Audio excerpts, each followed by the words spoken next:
There are so many haunted places located around the world, but a lot of them are located in the United States. And some of the most haunted places can be found in Indiana, and if you're brave enough to visit these places, you may come in contact with paranormal activity, ghosts, or even demons. In at number 5 we have Whispers Estate. The Whispers Estate was built around 1894, and between 1899 and 1901 is when Dr. George and Sarah White moved in. George was a successful physician and ran his practice from their home. The two adopted many orphaned children, and unfortunately several passed away in the house over the years. Some of the children they took in were troubled. Many of them passed away in the bedrooms and other areas of the home, and even some of Dr. White's patients have been said to have also passed while in the home.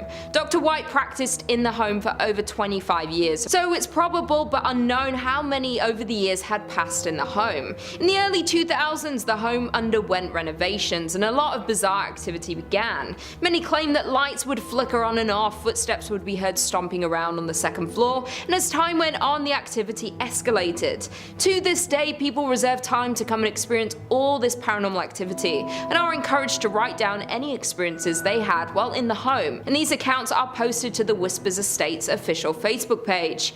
You can go through the page and find creepy photos people have taken that show demonic figures, ghost-like creatures, and even orbs. It's also pretty common for the guests to be scratched up by unseen fingernails or touched by an unseen hand. The estate earned the Whispers moniker after the numerous guests that experienced somebody whispering in their ear, somebody they couldn't see. Due to the amount of people who have passed at the home in its early days, it's like there are a number of different spirits that haunt the estate to this day. The Whispers Estate is known as the 4th most haunted house in the United States, but many who have visited believe it to be the most haunted house in the entire country. In at number 4 we have Rhodes Hotel.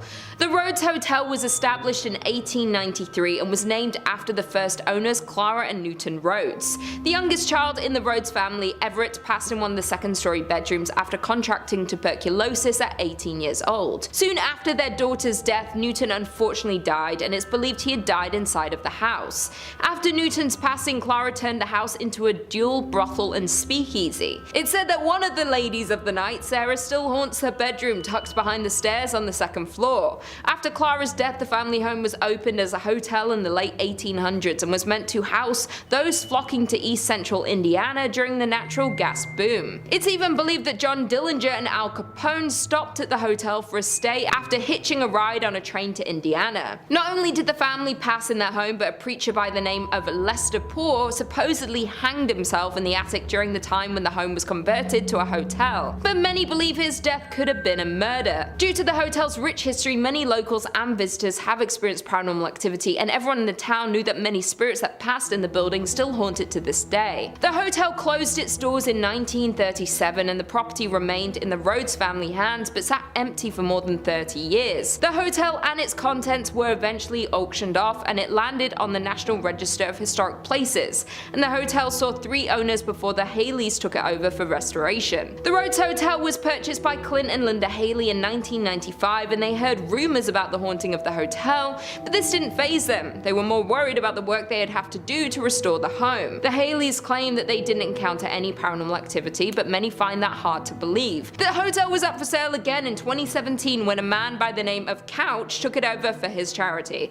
Couch had launched the Lost Limbs Foundation 4 years earlier, which raised funds for prosthetic limbs for children. To this day, Couch's charity has owned and run the hotel. Not only had it been named among Indiana's most haunted places, but the hotel is consistently booked for private and paranormal investigations. The overnight investigation tickets can get up to $200, and this hotel attracts people from across the country. There have been many investigators that believe there is extensive activity in this old hotel, and people have captured a figure-like shadow moving across the living room curtains with the use of night vision cameras. Most commonly, people hear whispers and the second floor creaking when no one is inside. Unlike the Haleys, Couch said he's seen and heard supernatural happenings in the hotel since moving onto the property in 2017. He's heard footsteps on the staircase, the property camera has turned off randomly, and picked up voices before the footage flickers back on. Once, while hosting an investigation, Couch said he witnessed one of many Victorian dolls left behind from a previous owner jump off of its chair. In at number 3 we have Avon Bridge. The Avon Bridge is known to be haunted by almost every local living in the area. It is a massive trip-arch railroad trestle spinning a rural road over White Lick Creek. The bridge is a fascinating landmark in Hendricks County with lots of legends and history surrounding it, some more sinister than others. There are a few historical facts about the bridge that we do know. It was built in 1906 off County Road 625, was designed by W.M. Dunn, and is still used today. Many haunted stories surround this bridge and the area surrounding it. One story claims that a mother had been walking on the tracks and fell to her death. The mother's wailing could be heard when you drive under the bridge. It's common for many locals to honk when driving under the bridge in an effort to muffle her screams. Another story is that a drunk rail worker slipped during construction and was buried alive in the wet cement. The tale is that when a train goes over the bridge, people claim to still hear his moaning. Many locals say that if you go near the bridge at night, you will hear moaning and can see a ghostly figure of a ghost, or even 2 or 3 at a time. If you're traveling near the bridge on a hot summer day, you may be witness to the ghost tears streaming down the concrete. Many people don't even refer to it as the Avon Bridge. It's often called the Haunted Avon Bridge because of the number of accounts of ghost sightings and constant sounds of the moans and screams heard from the ghosts that haunt the bridge. Coming in at number 2, we have Michigan's first state prison. Established in 1838, Michigan's first state prison remained in operation through 1934. The prison served as the nucleus for the city as it spanned some 20 acres. Over the years, it relocated and at one point became the largest walled prison in the world with around 6,000 inmates. In 1952, in response to poor medical care, brutality from the guards, and bad food, 2 maximum security prisoners took hold of a guard and used his keys to release other inmates. A days-long riot ensued, resulting in 9 guards being held hostage. Additionally, the riot resulted in the deaths of several inmates and guards before it was extinguished by the National Guard. The inmates fought for and won a list of 11 demands for reform. Today, the old prison has become the Armory Arts Village, a residence and studio for local artisans. Apartments are very contemporary and halls are covered with artwork. In spite of its modern renovations and freshly painted walls, though, rumors persist of its haunting. Visitors, workers, and artists of the space claim some prisoners and guards still haunt their former home. Residual sounds of riots are also frequently reported due to the prison's history of such occurrences. Judy Krasnow, an employee at the renovated Arts Village, hosts daytime historic tours of the prison, so a visitor can see the hauntings for themselves. She is also a resident of the prison and lives on site. She has confessed she believes her apartment, which was once a series of prison cells, has ghosts. Furthermore, Judy is not the only resident who believes that. Even though the upper floors have undergone renovations, the underground section that holds solitary confinement remains structurally intact. Although cells have been removed, there is intensity in this area that cannot be denied. And finally, in at number 1, we have the Whitney Restaurant. Located on Woodward Avenue, Restaurant Whitney was the former mansion home of David Whitney. David was one of the Midwest's wealthiest lumber barons at the turn of the century, and he built this magnificent 21,000 square foot home in 1894. The mansion was restored in the mid-1980s, and since then, reports of unexplained paranormal activities have been reported, such as shadow figures have been seen on the 2nd floor, disembodied voices have been heard, and other strange phenomena have occurred. It is known that the mansion is haunted by Whitney and his first wife Flora. Flora always wanted to live in a mansion but died before the home was finished, leaving Whitney to raise their 4 children. A year after Flora's death, Whitney married her sister Sarah, leaving Flora's ghost to forever live in distress. The paranormal activity within the restaurant is not for the faint-hearted, as there have been reports of the elevator traveling between floors on its own with no one inside to operate it. Furthermore, ghosts have been witnessed on the upper floors, with one staff member seeing an older man looking out the window. The staff member approached the man asking him to leave, and right before the staff's eyes, the man vanishes into the floor. Other reports include noises that sound like silverware and kitchenware being handled and or stacked in table settings keep getting moved around by some unseen presence. The outhouse is said to be the most haunted part of the property. It was originally built for Whitney's slaves and has been largely untouched for years, mostly due to the fear of paranormal. Inside the outhouse is a dining table that is set for the afternoon tea and has been untouched for as long as anyone can remember. Today it is still perfectly set but covered in a thick layer of dust, adding to the ghostly atmosphere. The outhouse has no electricity, so sits in the darkness at night. A tour guide who once worked at the Whitney insisted that the building was haunted for his experiences working there. The worker claims a group of dolls vanished from a room inside the building. Also, the worker has reported hearing his name being called from an empty area of the building. The Whitney Mansion is an elegant and beautiful property but has high body counts, a haunting history, and plenty of supernatural sightings still happening today. Number 5 on this list is the Seelbach Hotel.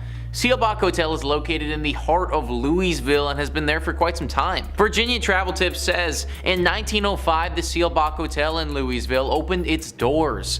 For more than a century, this exquisite historic hotel has functioned as one of Kentucky's most important historical landmarks. The hotel, on the other hand, is notorious for its ghostly activity. Patricia Wilson, the Lady in Blue, is one of the hotel's most famous sightings. She was a woman who had recently divorced her spouse and intended to meet him later at Seelbach to try and work out their differences. Unfortunately, her husband died in a car accident and never showed up. She was devastated by the loss and she died not long after that. As a result, guests notice a woman in a blue outfit strolling around the hotel. Other ghosts have been reported at the hotel, and they include a woman dressed in old, worn-out clothing who was approached by a staff member attempting to communicate with her, but then she disappeared.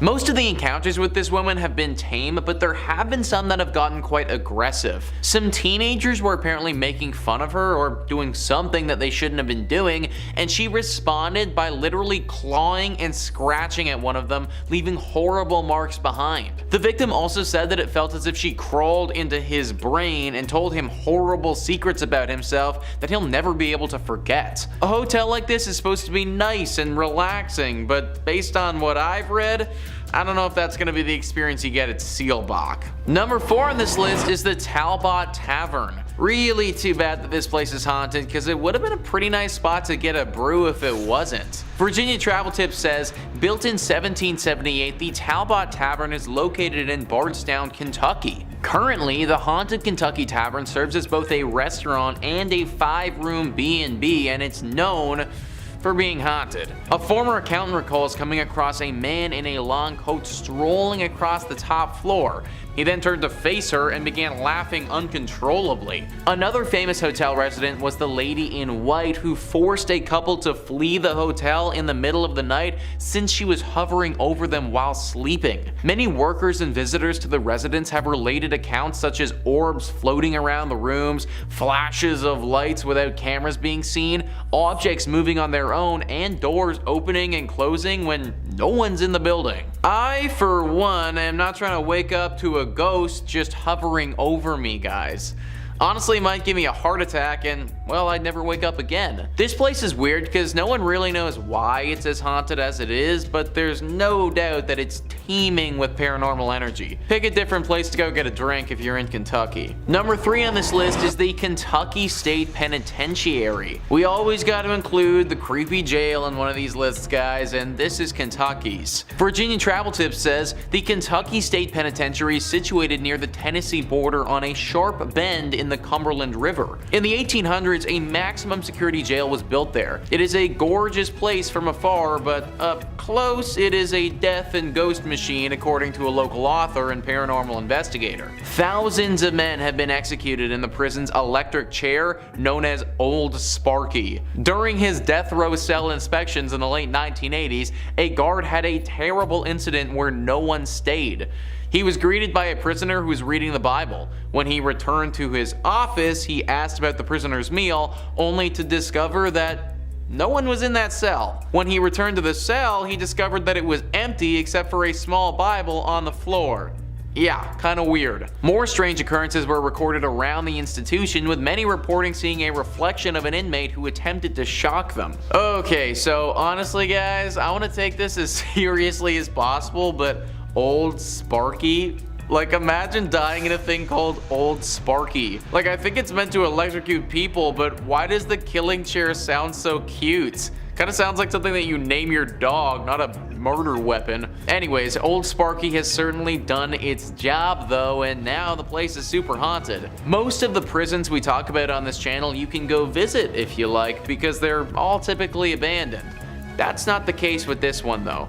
The Kentucky State Penitentiary is still fully operational and has tons of prisoners in it. Not only do these people have to chill in jail, but it just so happens that their jail is also haunted. In at number 2 we have Hawthorne Hotel in Salem, Massachusetts. The Hotel Hawthorne has been one of the most cherished landmarks in Salem for a century. The hotel was a joint venture for the town looking to build their first hotel to service visitors. They decided to name the hotel after author Nathaniel Hawthorne, who grew up in the town. Opening in July of 1920, 1925, the new magnificent destination offered 150 outstanding guest rooms, as well as a 2-story lobby complete with a mezzanine and balcony. It even attracted series of illustrious guests including the likes of Betty Davis and Johnny Cash, but it was the television sitcom Bewitched that brought the Hawthorne Hotel its greatest fame. In 1970, Elizabeth Montgomery, her real-life husband Bill Asher, and the rest of the cast and crew stayed at the Hawthorne Hotel while filming episodes for the show. The hotel was flooded with calls asking if it was the Bewitched Hotel for years after the Salem saga first aired. Bridget Bishop was one of the poor women accused and convicted of witchcraft, was said to have owned an apple orchard upon which the hotel was later built. Many guests maintain that they have encountered her very spirit within the hotel. In front of the 6th floor's room 612, the apparition of a woman is often seen standing still. From time to time, she will wander up and down the hallway where room 612 is located. Within the room, guests have complained of the sensation that they are not alone, as if someone else is sharing the room with them. And inside room 325 of the 3rd floor, there have been several reports of hearing an unseen baby crying, lights turning off and on, and even the water faucets turning on and off. Others have reported numerous unidentifiable sounds. One particular employee refuses to work nights ever again. During his evening shift, after cleaning a room, he went to get supplies and returned to find the room's entire configuration changed around. With the hotel being built in Salem, there is no telling just how many tortured women still roam on the land, all dying in horrific ways their spirits have struggled to pass on and accept their fate. And lastly, in at number 1, we have the Stanley Hotel in Colorado. The Rocky Mountains are home to a hotel that's widely considered one of the most haunted places in America, and it has ties to a renowned horror film. The Stanley Hotel in Colorado is said to be haunted by several different ghosts, from past owners to children and even a couple pets. Along with its haunted reputation, the colonial revival style hotel also inspired author Stephen King to write The Shining, one of his most popular novels that was adapted into a 1980 film starring Jack Nicholson. The Stanley Hotel was built by inventor Freeland Stanley, who moved out to Colorado hoping that the fresh air and plentiful sunlight would relieve his tuberculosis. When he arrived in 1903, he was weak and underweight, but after just one season, hotel staff says his health was restored. The hotel says Stanley was so overjoyed that he vowed to return each summer and ended up building the hotel to bring a level of sophistication to the region. The Stanley Hotel opened in 1909. Stanley died in 1940 at the age of 91, but his spirit is still said to roam the hotel. Specifically, staff says he's been spotted in the hotel's billiard room and bar. Stanley's wife Flora has also reportedly been spotted in the hotel and is known to tickle the keys of a piano. Another ghost that's been said to show up is a former housekeeper of the hotel, Elizabeth Wilson, or Mrs. Wilson. Tour guides say Wilson was lighting lanterns in room 217 when she was seriously injured in an explosion. She survived the blast but passed away years later. Now it seems Wilson is a regular in room 217. Guests report items being moved, luggage being packed up, and lights going off and on. It also seems Wilson is rather conservative. Guides say she's not a fan of unmarried couples. People who aren't married have reported feeling cold presence between them while in bed. On the 4th floor, guests have also reported hearing children running around, laughing and playing. Guides say that's where nannies and kids they watched would spend much of their time back in the day. Not all of the hotel's purported ghosts stand on 2 legs. There's a pet cemetery on the grounds that guides say is the final resting place of some of the owner's animals. Staff says the ghosts of a cat and a dog have been roaming around. Could this cemetery also be the inspiration for King's novel Pet Sematary? It definitely seems possible. Guides end their tour in a cave system below the hotel, where staff says there's a higher than average concentration of limestone and quartz, which is believed by some to draw spirits to the property. Do you dare visit the Shining Hotel? Coming in at number 5, we have Mizpah Hotel. Named after the Mizpah mine, the hotel was opened in 1905. The hotel is considered a historic beacon of Central Nevada's mining boom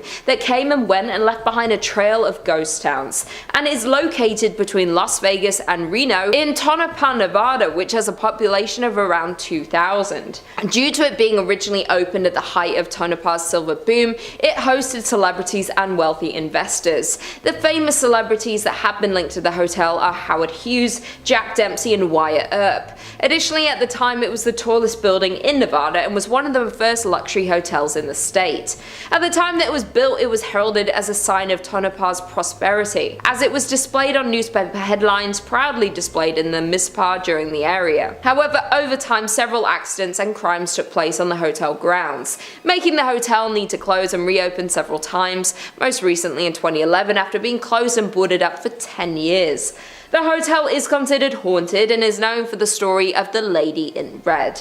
The Lady in Red was a high-class adult worker who lived in the top floor of the Mizpah. She sadly lost her life at the hands of a man in the hotel by her lover. Her lover wanted her to give up her work for him, though she did not want to do that.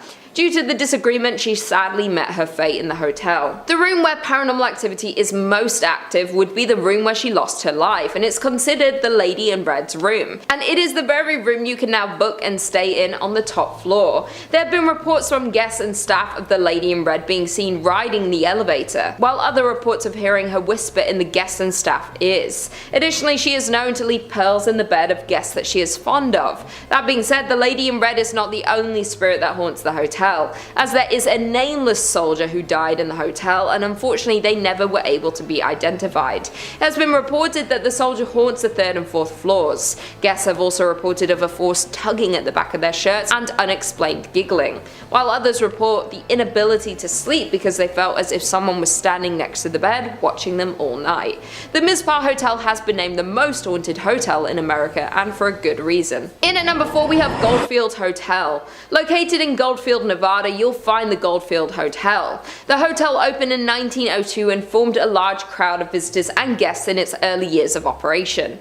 In its early years, the Goldfield Hotel was visited by politicians, bankers, and gunslingers. Built in the heart of the town, the Goldfield Hotel was one of the most sought out buildings in Goldfield and was known as the finest hotel between San Francisco and Denver. The man behind the hotel was George Wingfield, a successful and wealthy banker, mining magnate, and joint owner of the booming Goldfield Consolidated Mines Company. However, as with many boom towns, Goldfield's mines eventually dried up, causing the population and stream of hotel guests began to dwindle. The hotel went through a series of owners, from private owners to the US Army during World War II, and now is owned by Red Roberts' son. The Goldfield Hotel was once the most spectacular hotel in the state of Nevada, but today operates under a different notion as one of the most haunted places in Nevada, if not the entire United States. The most known ghost story is of a woman named Elizabeth, who was speculated to be George Wingfield's mistress. Elizabeth became pregnant with Wingfield's child, and to protect his marriage, George paid her to stay away, though he grew fearful that he would get exposed for cheating on his wife. Therefore, George ultimately locked her in room 109 throughout her entire pregnancy.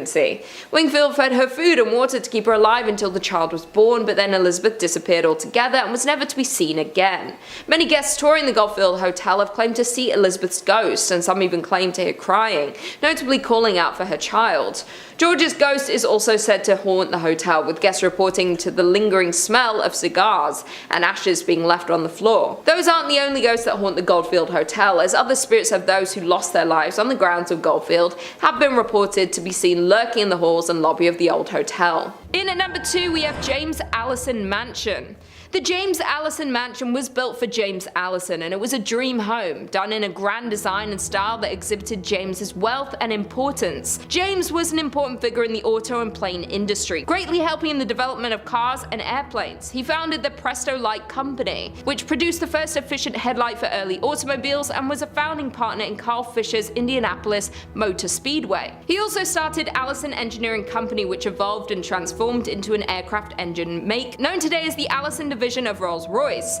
James purchased the 65-acre estate, and he and his wife Sarah built this glorious mansion, starting construction in 1911 and finishing in 1913. The massive home had an elevator, a billiard room, an indoor pool in the basement, a breakfast room, a library, a grand kitchen, and even pumped-in ice water. 15 years after the Allisons built their forever home, James then fell in love with his secretary, and he divorced his wife Sarah in 1928. Only a month later, James married this former employee, Lucille Musset. However, James contracted a fatal case of pneumonia and died shortly after marrying his second wife at the age of 56. In 1936, the estate went up for sale, and that same year it was bought by Sisters of St. Francis of Oldenburg. The former Allison home became a home for the college's library, administrative offices, classrooms, and sleeping quarters for the sisters. There have been many things seen and heard throughout the years since it became a college. There was a girl who had drowned in the pool in the basement, and James's untimely death in the home. Both people could be haunting this mansion to this day. It's said that people who pass through a sudden accident or a bout of illness, sometimes their spirits hang around, perhaps unaware that they have died or not wanting to accept their deaths. And this is the case for both the little girl and James. The entity of a little girl is often seen throughout the mansion. There are strange cries that are heard from the basement, in the attic, and objects seem to move by themselves and can completely disappear. There is another entity seen and could possibly be more than one, and they like to take keys and objects and move them to odd places. The library in particular is often completely rearranged, like the books and furniture. And finally, in at number 1 we have French Lick Springs Hotel. Nestled in the small resort town of French Lick sits the massive French Lick Springs Hotel. This legendary hotel was constructed in 1845 and is a crown jewel of the southern Indiana town, but there's more to this resort than meets the eye. This Indiana hotel is known to be one of the most haunted places in the state. Thomas Taggart was a mayor at the time and purchased the hotel in 1888. After purchasing the hotel, he added luxurious furnishings, marble floors, and built 2 championship golf courses. During this time, Taggart became the Democratic National Chairman, and the hotel became the unofficial headquarters of the Democratic National Party. In 1931, Franklin Roosevelt visited the hotel because of its Democratic standing and won the presidency a mere year later. Over the years, the hotel and the work Taggart put into it made it one of the most prominent hotels in the area, and even ran the West Baden Springs Hotel out of the business. Unfortunately, in 1916, Taggart passed away, but according to local legend, his spirit has never left the building. Taggart died in 1916, but that hasn't stopped rumors of sightings of this famous hotel owner. Guests and employees frequently encounter strange and paranormal activity throughout the hotel, and they believe it is caused by Taggart himself. Many spot his ghostly figure near the service elevator and can pick up a strong scent of pipe tobacco. Others claim they witnessed his spirit riding down the hallway on a horse and making noise inside the ballroom. Some hear noises and others encounter his ghost, though usually both don't occur at the same time. Not only is Taggart's ghost living in the hotel, but there are also rumors of a former bellhop that lingers around the hotel. Many believe that he was a current employee until they saw old photos of him hanging on the wall, or were told no bellhops were on duty when people had encountered him. Employees and guests say that it's pretty hard not to encounter some sort of activity when you're in the hotel, and due to the vast amount of paranormal sightings are why it's considered by many to be the most haunted place in Indiana and one of the most haunted places in all of the United States. Coming in at number 5 we have South Manitou Island in Leland. South Manitou Island is part of an island chain in Lake Michigan that extends north to the Straits of Mackinac. The only public access is by ferry from Leland, Michigan. The island consists of a ridge of tilted layers of limestone buried under a blanket of glacial debris. 16 miles offshore from the Leelanau Peninsula, featuring 300-foot sand dunes, deserted shoreline, and empty campground, it's about as terrestrially creepy as you can get in Michigan. In the 1800s, the island became a popular harbor for ships traversing the newly built Erie Canal into the Great Lakes and on to Chicago. One local legend surrounds a ship full of passengers stricken with cholera stopped at South Manitou, where sailors buried their victims in a mass grave, some of them still alive at the time. Soon after this incident, the first appearance of ghosts and hauntings began. The mass grave is believed to be near the old cemetery just north of the Bay campground. This is also near where the old dock used to be located. Additionally, the passage between mainland Michigan and Manitou is one of the deadliest sections of Lake Michigan. This is due to a sudden weather change, creating a navigational hazard, causing over 50 known shipwrecks. Traffic was quite busy here during the late 1800s, and there were frequent accidents where ships would literally run into each other. Off the coast of the island lies the shipwreck of the SS Francisco Morazan, where rumors say a young island boy died after trying to explore on his own. There are also 2 cemeteries on the island and an ancient cedar forest where voices are said to be heard. The haunting of this island is so bad it has driven park rangers to go mad and demand to be taken off the island. One ranger even confessed to hearing voices, footsteps, and slamming of doors inside buildings that were otherwise unoccupied. Coming in at number 4 we have Masonic Temple. With over 16 floors and 1,000 rooms, this Gothic temple is one of the most striking buildings in Detroit. Furthermore, this is the largest Masonic temple in the world. According to rumors, there are hidden passageways, rooms, and staircases, so be careful as you might get lost quite quickly within the walls of this temple. The most famous urban myth associated with the temple is that of the architect George D. Mason. Legend has it that Mason went bankrupt funding the construction of the temple. He was going through financial difficulties and was very close to foreclosure. Due to this stress, George D. jumped to his death from the roof. This story will back up the fact that many reports of a ghost climbing the steps to the roof of the building as if stuck in a loop of his darkest moment. Even scarier, additionally, guards frequently find the door to the roof unlocked, even when it was just checked moments earlier. Additionally, the temple has various cold spots and doors are reported to close suddenly. One of the roof doors is said to swing open just moments after it is locked by a watchman. Many people report the feeling of being watched while inside of the building. Coming in at number 3, we have Doherty Hotel. The Doherty family has owned and operated the hotel since it opened in the 1920s. The Doherty men were and remain the business managers. However, as the current owner Jim Doherty tells it, it was the Doherty women who were the heart and soul of the business. The hotel has a colorful history. During Prohibition, it was a speakeasy, a place for backroom gambling and adult entertainment. It was also a meeting place for the Mafia and Purple Gang.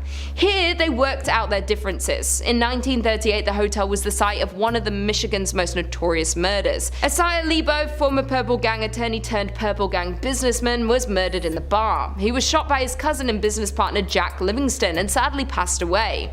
Ever since, there have been numerous hauntings. Some believe it's Lebo who haunts the ground or grandmother Helen Doherty who passed away at the hotel. But there is one thing for sure, and it's the many ghost stories that are now associated with the hotel. Guests, visitors, investigators, employees, and the owners have all had some kind of paranormal experience at the hotel, which includes perfume scent wafting through occasionally, loud knocking, bedroom doors open and close by themselves, and dark apparitions and shadowy figures have been spotted anywhere from the lobby to the top floor. Also, the spirits of other murder victims roam the halls, lobbies, and rooms. While some can be seen, others prefer to just make noise. Number 2 on this list is Mammoth Cave. So we actually spoke about Mammoth Cave on this channel before in our series about top 5 terrifying caves where evil awaits, so if that interests you, then go check it out. It made that list because it was super haunted, and naturally it has to make this one as well. It is, as you'd expect, located in Kentucky. It is the biggest cave in the state by far, which is why it's named Mammoth Cave. Most of the cave has been unexplored, which is kind of nuts considering we've already seen about 400 miles of it up until this point. This has been an area of interest to people for thousands of years. Back 4,000 years ago, it's believed that people used this cave to bury their dead. This was the first encounter this cavern saw of death, but it definitely wasn't the last. After the War of 1812, these caves were sold off and used as a place to mine salt. The workers of these mines were slaves and oftentimes were worked to death down there. After the salt had been mined, this place functioned as a spot for sick tuberculosis victims to go. Obviously, this created more death in this place and just contributed to what is a very haunted area now. Today, we get an array of ghostly apparitions popping up to people. Ghosts from all the way back 4,000 years ago have been seen, still lingering and clinging onto this cavern. People have seen the visions of slaves calling out for help and ghosts of sickly individuals as well. H.P. Lovecraft, one of the most famous fantasy horror writers, was inspired by this cave. Anything that inspired that guy is probably a spot that you want to avoid. And finally, number 1 on this list is Nada Tunnel. What is it about tunnels that's just so creepy? It feels like there are a few locations in the world that seem to attract paranormal activity, and tunnels are definitely right up there. Virginia Travel Tips says Nada Tunnel, also known as the Gateway to Red River Gorge,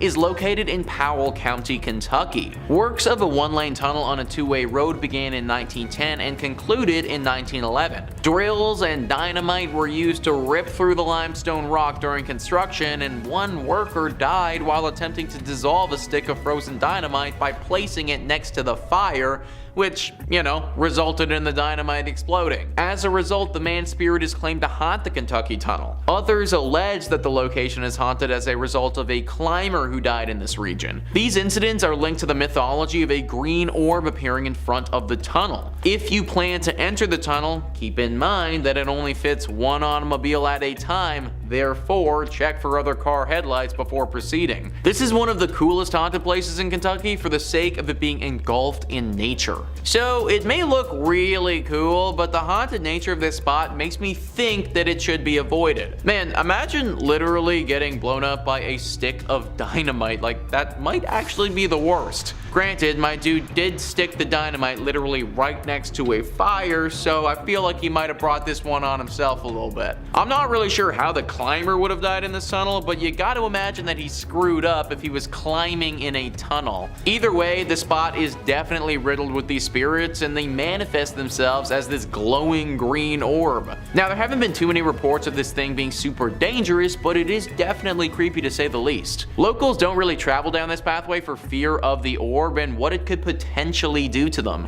Also, on a total side note, I just want to bring up the fact that this is a one-way tunnel on a two-lane road. Like, how dangerous is that, guys?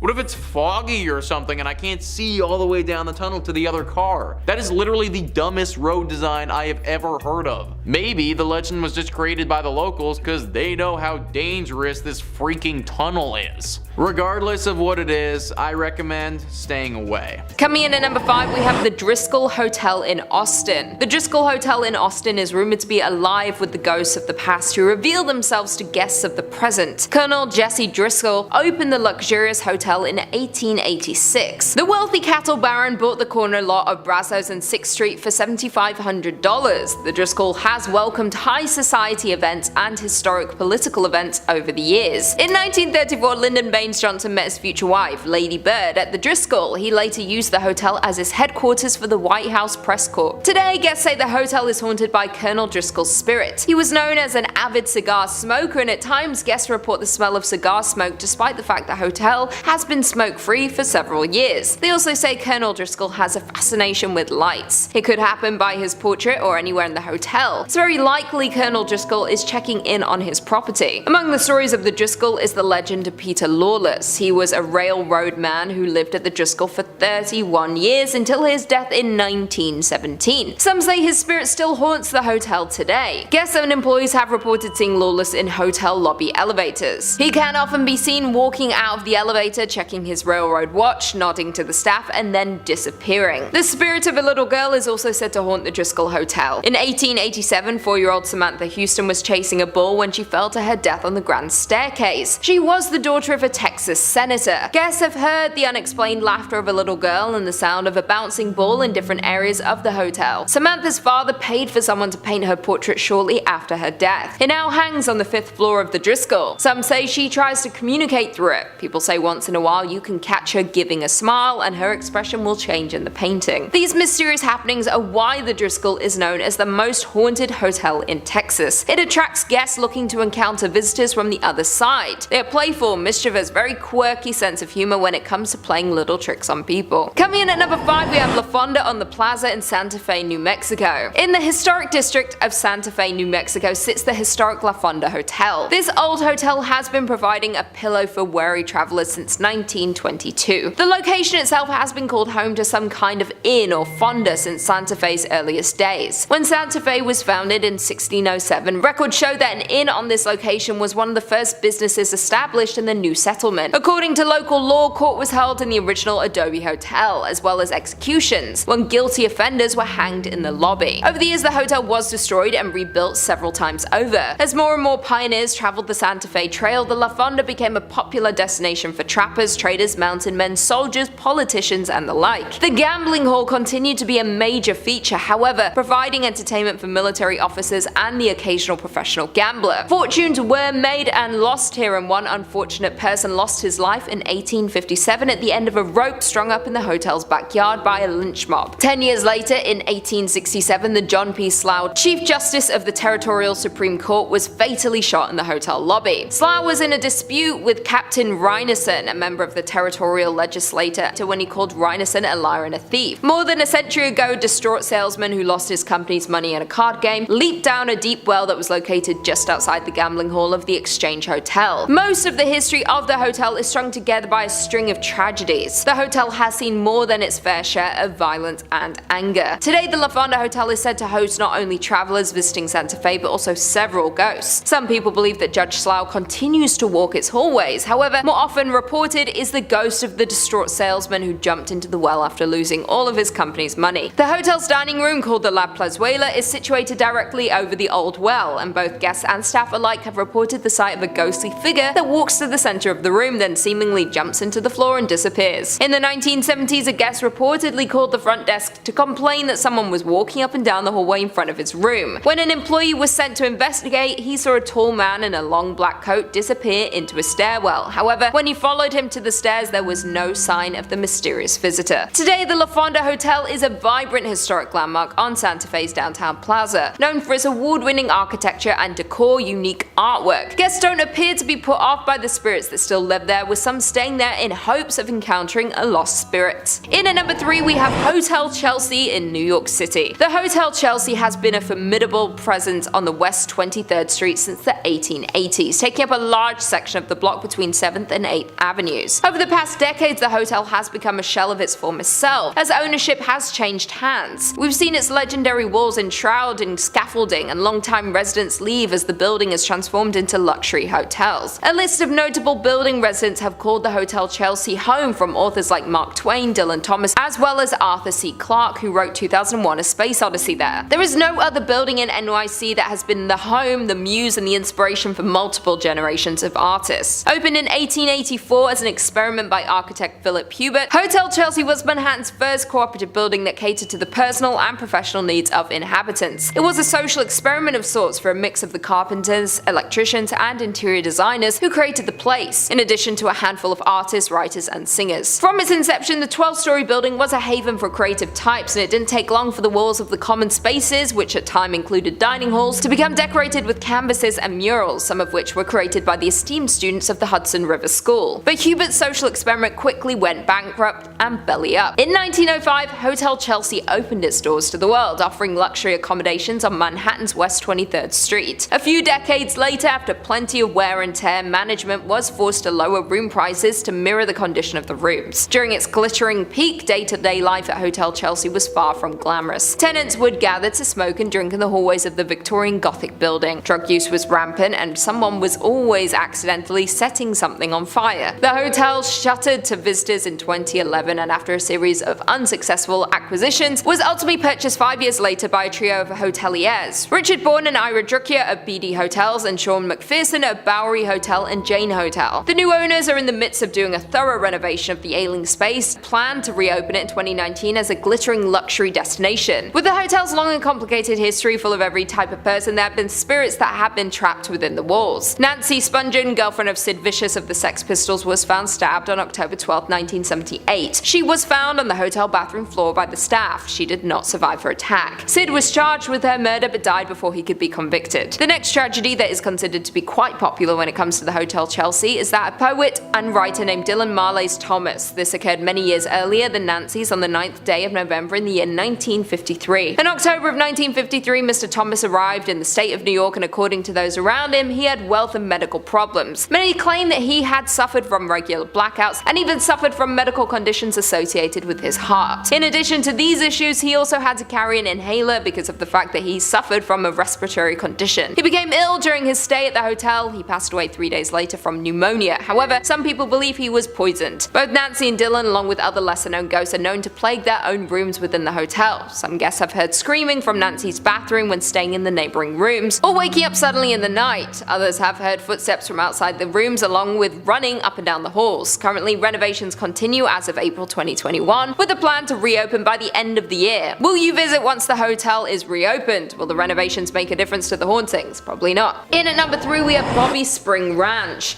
Located just outside the glitz of the Las Vegas Strip sits a plot of land that takes visitors to another time and place. That land is known as the haunted Bonnie Springs Ranch.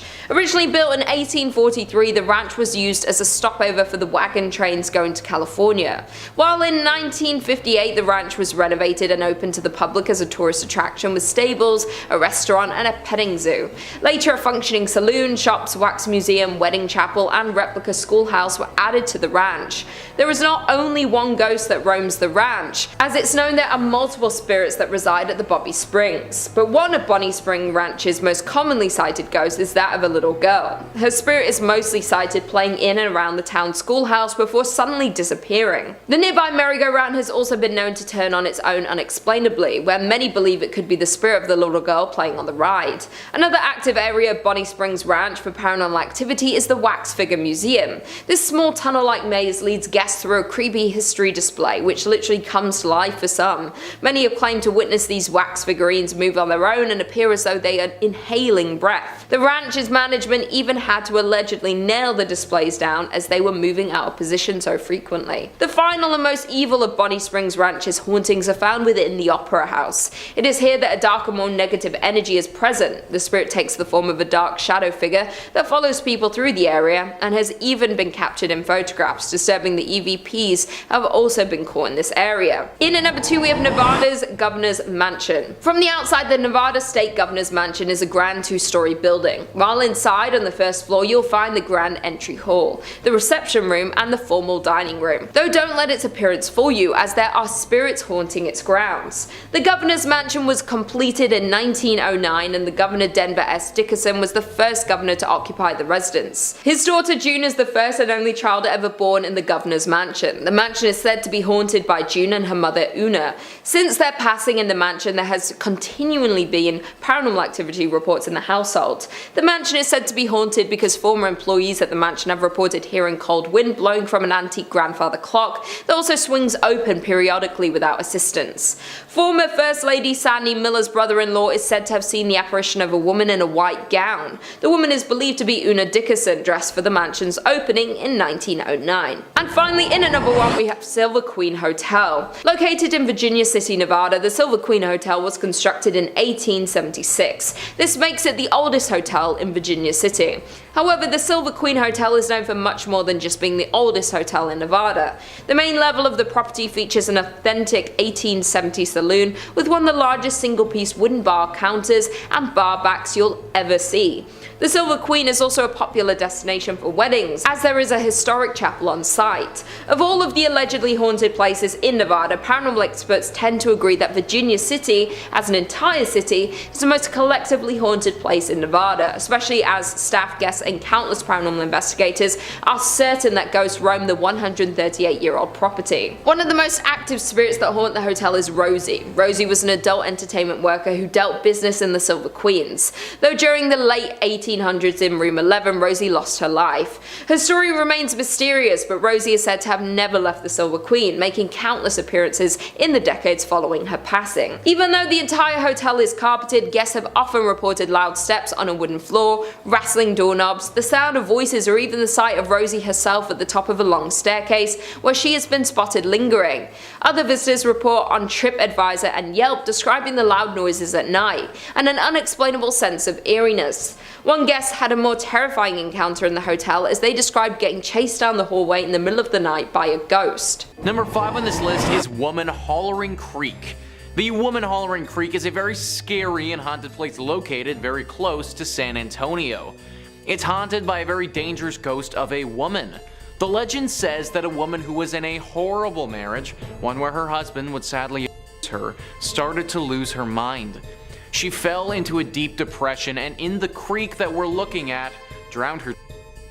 She did this right before she took her own life as well, making it one of the saddest tragedies in this region's history. Well, it seems that her spirit never actually moved on.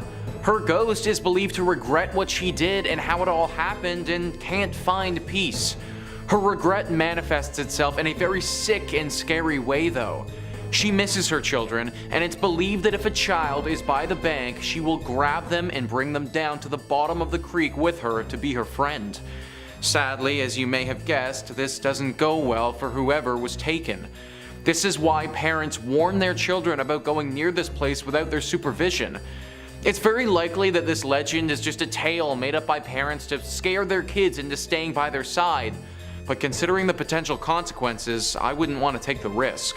Number 4 on this list is La Carafe. Most times, bars are a sanctuary. In fact, in the entirety of the time that I've been hosting on this channel, I don't know if I've ever talked about a haunted bar before. Hard to get a place haunted when everybody that goes there is usually drinking and having a good time. A haunted bar is exactly what we have with this entry though. Thrillist says, some bars have that special, boozy charm that keeps the wine flowing and customers returning.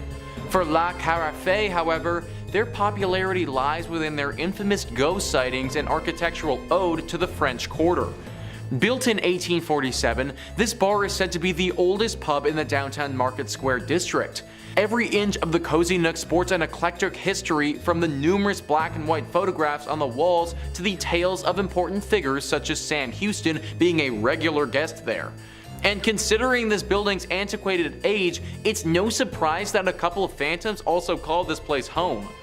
Among the rumored residents is a former bartender named Carl, who still clocks in for his shift and keeps an eye on the establishment, especially on the second floor, which is reportedly vacant after closing time. Customers have also reported glasses breaking, hearing heavy footsteps and eerie bangs, and sensing cold spots in the bathroom. This is definitely a weird one because nobody really knows why this place is as haunted as it is. Like, yes, the bar owner kind of makes sense, but from my reading, he didn't die in an unusual or tragic way by any means, just a normal passing. I suppose the good thing here is that these spirits don't seem to be particularly aggressive, and if I could just get a drink with some ghosts without fearing for my life, then I mean that'd be pretty cool. However, ghosts are unpredictable to say the least, and I'm sure that there are plenty of other bars in Houston that aren't haunted where you could grab a beer. Number 3 on this list is the Driskill Hotel. This hotel is located in Austin and has a very haunted history. Thrillist says, you might not think the Driskill is haunted based on its clean and recently renovated interior or its brief, stunning appearance on AMC's Texas-brimmed drama, The Sons, but it's loaded with plenty of stories that keep even the most adventurous guests running from these historic halls. Consider the girl who fell to her death down the grand staircase, the brides who killed themselves in the bathtub of the same room exactly 20 years apart, and the reports of Colonel Jesse Driskill checking on his hotel, cigar still lit in his mouth. These spirits have haunted many people throughout the years of this hotel's operation. So many reports of sightings and feelings of presences have been had. Lots of people say that they'll feel someone over their shoulder, touching their hair, or a hand on their back, but when they turn around, they don't see anything at all. A few rooms in particular have had some stark temperature changes happen to them, so much so that people have had to request to change rooms because it got so cold. Some people have even reported seeing an orb of light floating around the stairwell, never getting close enough to a person for them to touch it, but seemingly tempting them with its presence. This is your classic haunted hotel, and it checks all the boxes as being one of the most haunted spots in Texas. Coming in at number 2, we have McInteer Villa. The McInteer Villa is one of the unusual and historic houses built in the city of Atchison. It was built in 1889 for John McInteer, a wealthy manufacturer of harnesses and saddles. He did a great deal of business with wagon trains, plying the overland trails. John McInteer's first wife, Alice, died in 1892. He married his second wife, Anna Conlon, a widow with 3 sons, and after John's death in 1902, Anna continued living in the home until her death in 1916. During her ownership, the house was home to many of her relatives, with lots of children as well. Around 1925, Anna's brother, Judge Charles J. Conlon, a prominent Atchison lawyer, and his family made the villa their home. In 1952, the McInteer Villa was purchased by Miss Isabel Altus, a retired professional violinist and eccentric. She lacked the financial resources to be able to restore the home, and shortly before her death, she sold the home to George Gerardi in 1969, who started to rehabilitate the old estate. Many people, past and present, who have lived in and visited the home have experienced many paranormal experiences. There have been figures being seen in windows when no one is home, lights turning on and off in the tower which doesn't have electricity, a speaker getting thrown off the counter, and boxes mysteriously moving on their own. Sounds of slamming doors throughout the night, footsteps walking down the hallway on the second floor throughout the night, the feeling of being watched, drastic temperature changes, voices, the scent of a woman's perfume, and the hunt of cigarettes. The number of encounters and confirmed hauntings seen and heard around this home is crazy, and it's considered to be one of the most active paranormal homes in all of the US. The amount of activity in this home makes it a hub for investigators, mediums, psychics, and ghost hunters. They offer ghost tours of the home, and you can stay overnight to try and encounter these spirits. And finally, in at number 1, we have Sally House. The Sally House is said to be the most haunted place in Kansas. This home was built in the turn of the century and is located in the city of Atchison. After being built, the home was bought by the Atchison physician who worked from his home. The front served as an office space and examination rooms, and the upstairs is where the doctor and his family lived. One day, a frantic mother arrived at the home home carrying her young daughter Sally. The child had collapsed from severe abdominal pain. The doctor diagnosed appendicitis, but there was no time to delay surgery. Sally unfortunately passed away on the operating table. For years after, many believe Sally stayed to haunt the home, and the haunting grew infamous in 1993 when the house was rented to a young couple. It started when the couple's dog would growl at nothing and make even louder growls when near the upstairs nursery. Things began to take a violent turn when fires broke out in the house and a series of sinister attacks on the husband began. The former operating area would feel extremely cold and objects would visibly move when the young man came close. He could feel scratches on his chest and abdomen, but the ghost never attacked the wife or baby. Not only did the former residents experience the paranormal activity, but locals and other visitors of the home have experienced objects moving on their own, mysterious coldness, physical touches, video and investigative equipment that stopped working, trained guide dogs refusing to enter the nursery, and unexplained scratches or bruising on their bodies during and after their visits. Psychics have visited the home, and many have confirmed the presence of spirits in the home and have even communicated with them, and many have entered as skeptics and left believers. Due to the number of experiences in the home, it's gained a lot of media coverage from television channels including A&E, the Travel Channel, the Discovery Channel, and the Sci-Fi Channel. The home is not currently occupied but holds many guided ghost tours for both daytime and even overnight visits for the ghost lovers and paranormal investigators. Beware though, because a waiver is required due to the potential for personal injury, but no serious injuries have been reported since the last tenant in 1993. Number 5 on this list is Cleveland Gray's Armory Museum. This building was constructed in 1893 for the Cleveland Grays, who were a volunteer private military company. The group helped law enforcement and dealt with other criminal ongoings that attacked the city's streets. They continued helping out the military for as long as the government would allow them to, but after World War I were no longer allowed to enter as a private group. However, they obviously had a lot of weapons and things of that nature that nobody would be using anymore. So today, there now stands the Cleveland Grays Armory Museum. These guns and cannons don't stand alone though, as there are ghosts living among these walls as well. Disembodied voices and things moving when they're not supposed to are all very common occurrences at the Cleveland Grays Armory Museum. The legend actually became so famous that this place was featured on Ghost Hunters, where they investigated the building and determined that this place is in fact haunted. However, luckily for us, and a reason why you still might be able to go to this place, is that the ghosts are supposedly out there for a good time. These professionals determined that the ghosts are not fueled by anger, but just chilling out in the museum and living their best ghostly lives. Still though, there are many apparitions of military men who will appear, as well as ghostly footsteps and sounds that just don't make any sense at all. It's all very creepy, even if the ghosts are only out for fun. It would probably be a pretty cool place to check out, just make sure that you aren't faint of heart. Number 4 on this list is Erie Street Cemetery. This is apparently one of the spookiest places in the state, and not a spot that you should want to be burying your loved ones. Only in your state rights. In 1826, this charming cemetery was established on East 9th Street, though it was known as Erie Street at the time. Before then, a community burial ground was maintained near modern-day Public Square. Expansion, of course, eventually caught up with the cemetery, and it's now right across the street from Progressive Field. This growth once threatened the cemetery's existence, as bodies were removed from the cemetery in the early 1900s to make space for the new development. This preparation was shut down when the Pioneers Memorial Association was founded, so the burial grounds remains, yet it now feels oddly out of place. Perhaps one of the most unforgettable stories is that of Jock Ossaut,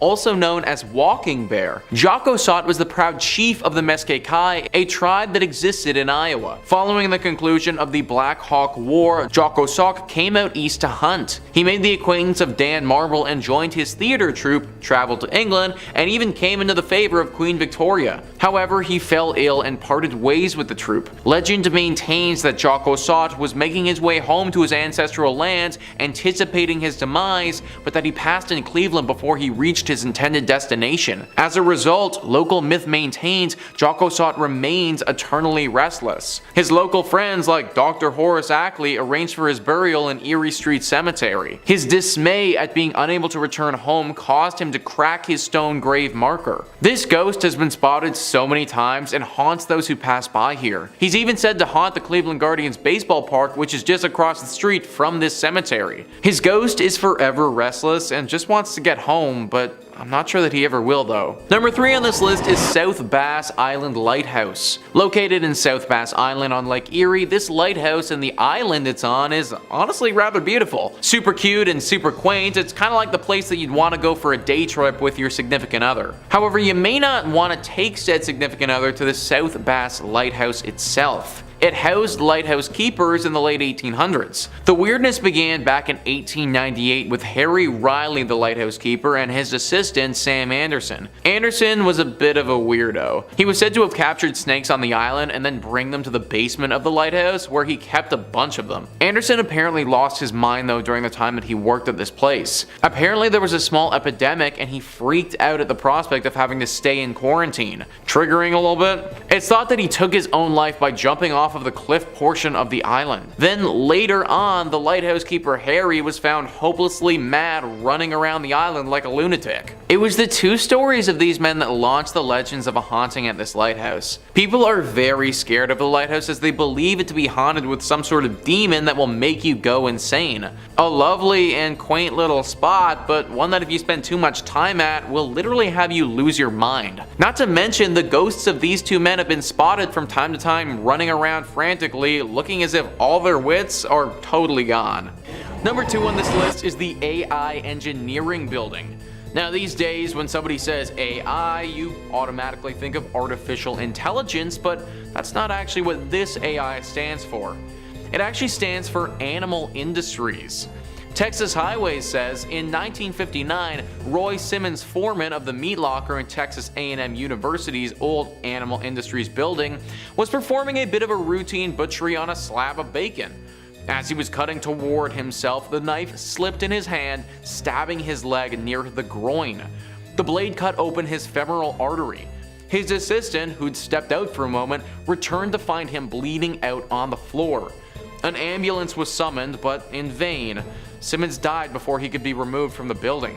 Sims' death was a tragic accident, but it doesn't take much for a tragic accident to take on a more ghostly cast. In the daytime, we never thought much about any ghosts or strange occurrences, says Jeffrey Saville, a Texas A&M professor who was an undergrad and grad student in the 1970s. It was the nights when we were in the meat laboratory conducting research, usually by ourselves, that one would hear strange noises or feel like you weren't alone. Over the years, Saville says, students and custodians working in the bowels of the building have reported invisible footsteps, strange noises, and objects scattered far from their original resting spots.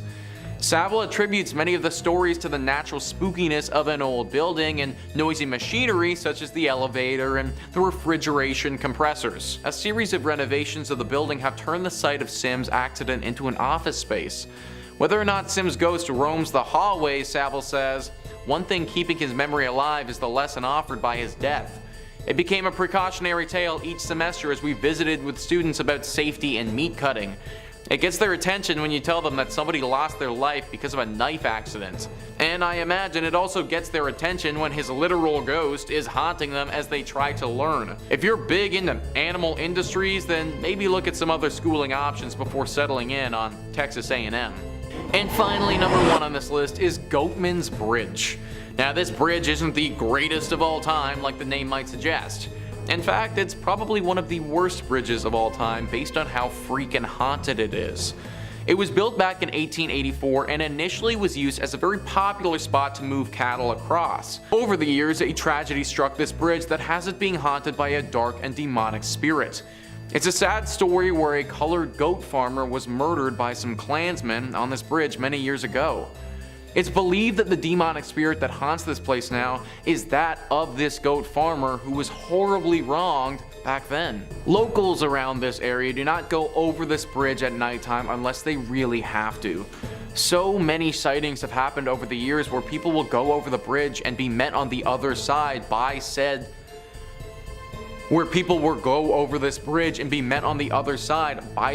angry spirit. He doesn't hold back against you either and will make you pay for the sins of others. Disappearances have happened at this bridge several times, and people have reported being attacked but managing to get away with their lives.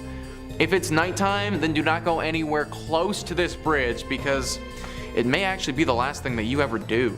In at number 5 we have Eldridge Hotel. The Eldridge Hotel is a historic building located in downtown Lawrence, Kansas. The building is named after Sheila Eldridge, who was a prominent anti-slavery individual who lived here in the 1800s. The building became an apartment complex in the 1970s, but there was a strong desire by the city to see it open as a hotel, and a group of investors contributed, as well as the city of Lawrence, into industrial revenue bonds to make this dream a reality. In the later 1980s, it opened as a hotel. A popular story has circulated about the hauntings in this hotel, with the locals, employees, and guests that the ghost is that of Sheila Eldridge, who haunts the halls to this day. Many claim that because the Eldridge house's original cornerstone is located in room 506, and his spirit will manifest in that room and also roam around the building. People who have stayed in this room have claimed to witness breath marks on recently cleaned mirrors, doors opening and shutting on their own, and lights turning on and off by themselves. Others claim that the hotel's elevator is also haunted by a different spirit, who is known to open and shut the elevator doors on the 5th floor. The 5th floor is said to contain a portal to the spirit world. A popular photograph was taken during the 1980s that clearly shows a ghost-like figure in the building's elevator. Many other photographers have mentioned having unexplained technical difficulties with their cameras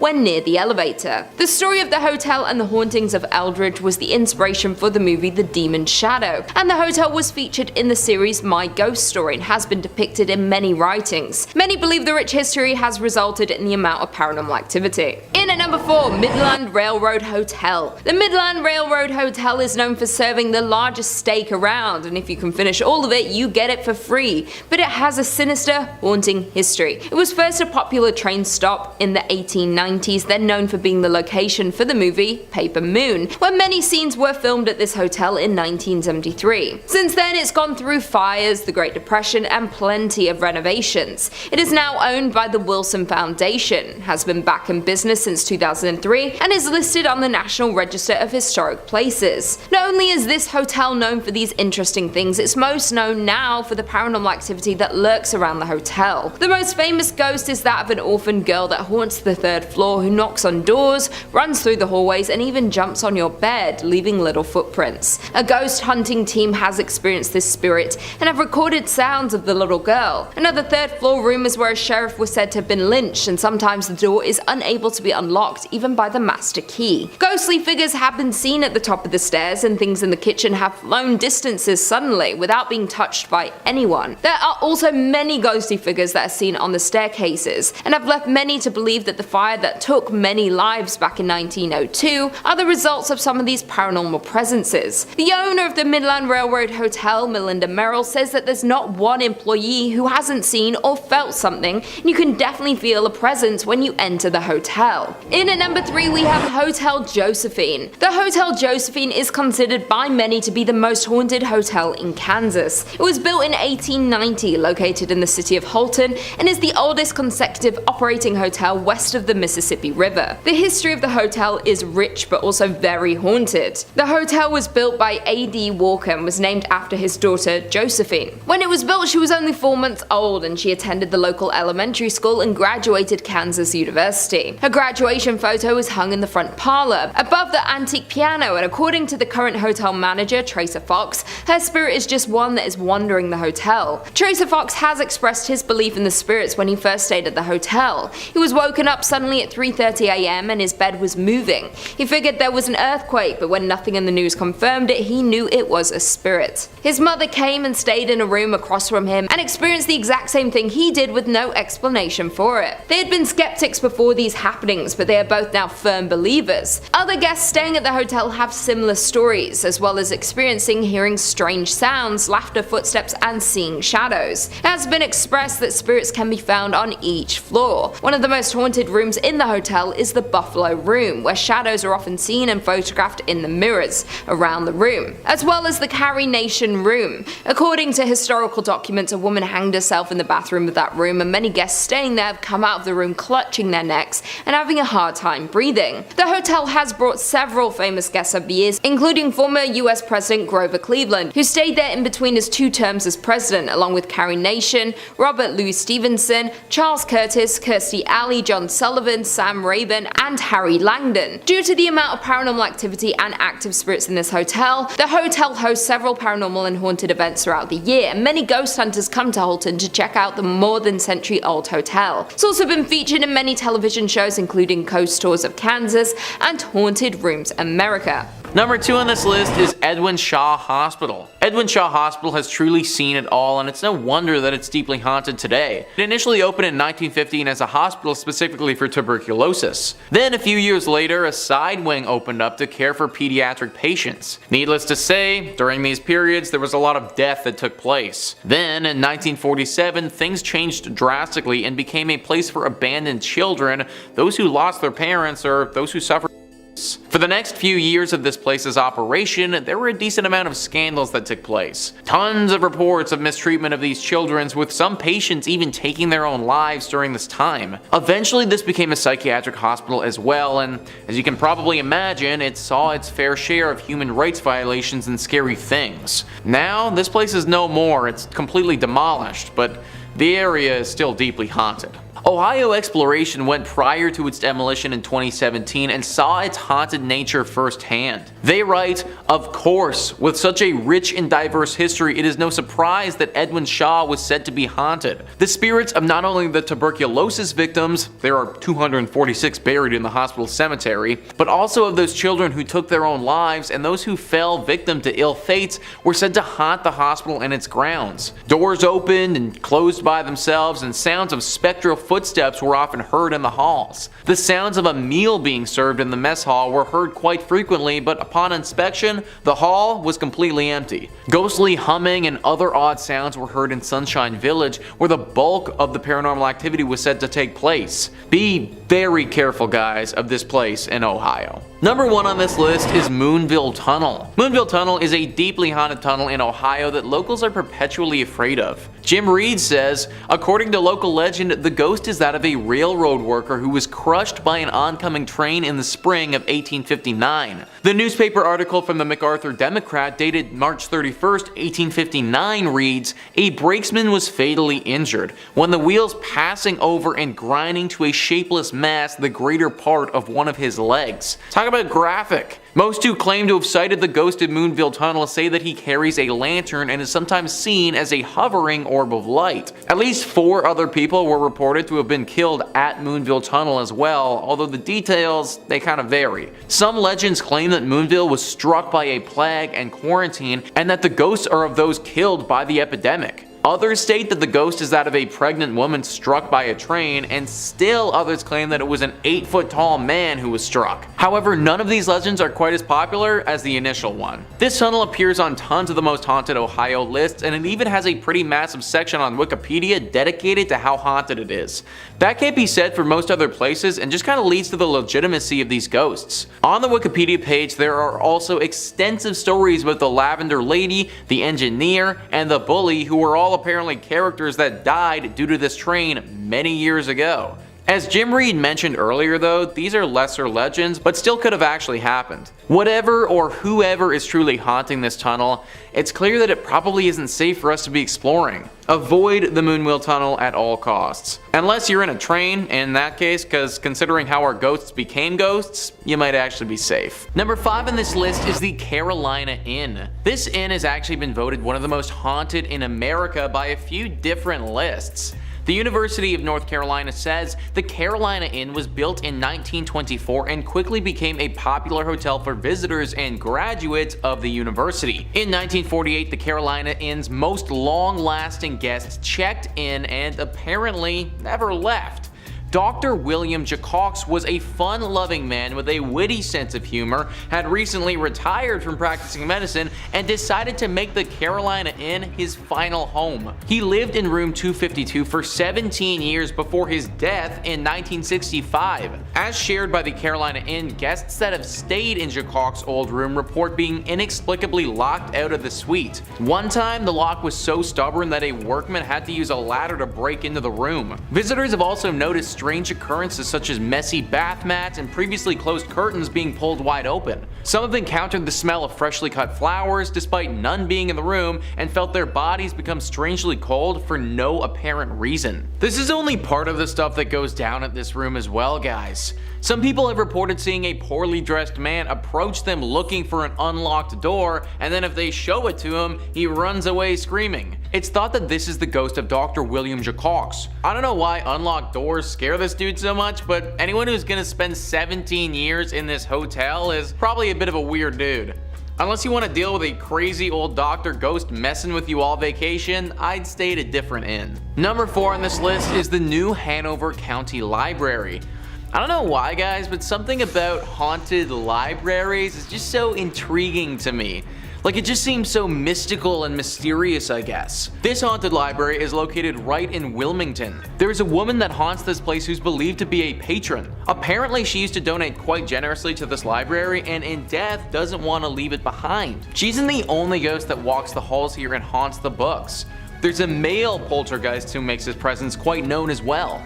He apparently died in a duel that happened here many years ago before this land was turned into a library. Nowadays, these two ghosts make it very hard to do any serious learning or studying considering they haunt the place so much. The woman isn't too bad, she just shows up and looks super creepy, but from my reading, she only actually punishes those who cause harm to the library or make fun of it. Those who come here to learn and to read, she leaves them be for the most part. The man, however, is certainly quite the pest.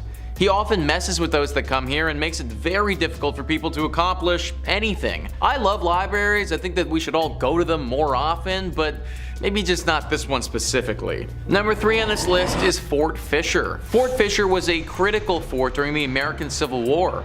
It was used by the Confederate Army and was pretty instrumental for them from 1861 to 1865. This fort was used to protect an important trade post there that the Army needed. They defended this place for those 4 years, but then in 1865, the Union Army came in and was finally able to capture it. This battle was a very bloody one and was actually huge for the Union Army and the overall scope of the war. Apparently, there was a lot of death at this fort, and that death, it's never really gone away. Now, this fort is teeming with paranormal activity. Visitors will often report hearing gunshots coming from thin air.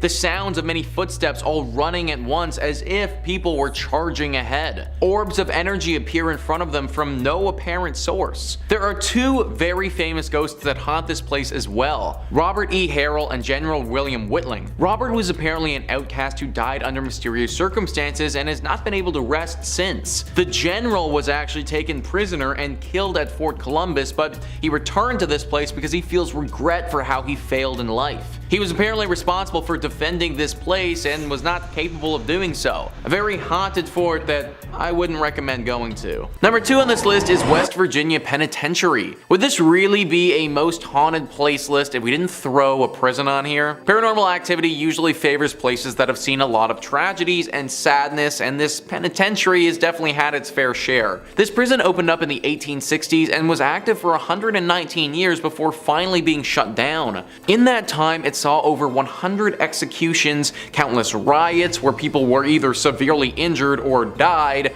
fires, and an insane amount of human rights violations. All of this has led to what we have now, which is just a really haunted prison. Though the prisoners are gone, they're not forgotten, and by many accounts, the ghosts of some of the 998 men who died here still roam free. There's a shadow man that has been seen and even photographed. Staff of the prison have been accosted by unseen forces. Strange noises still echo throughout the cell blocks, and something dark lurks in the bowels of the building.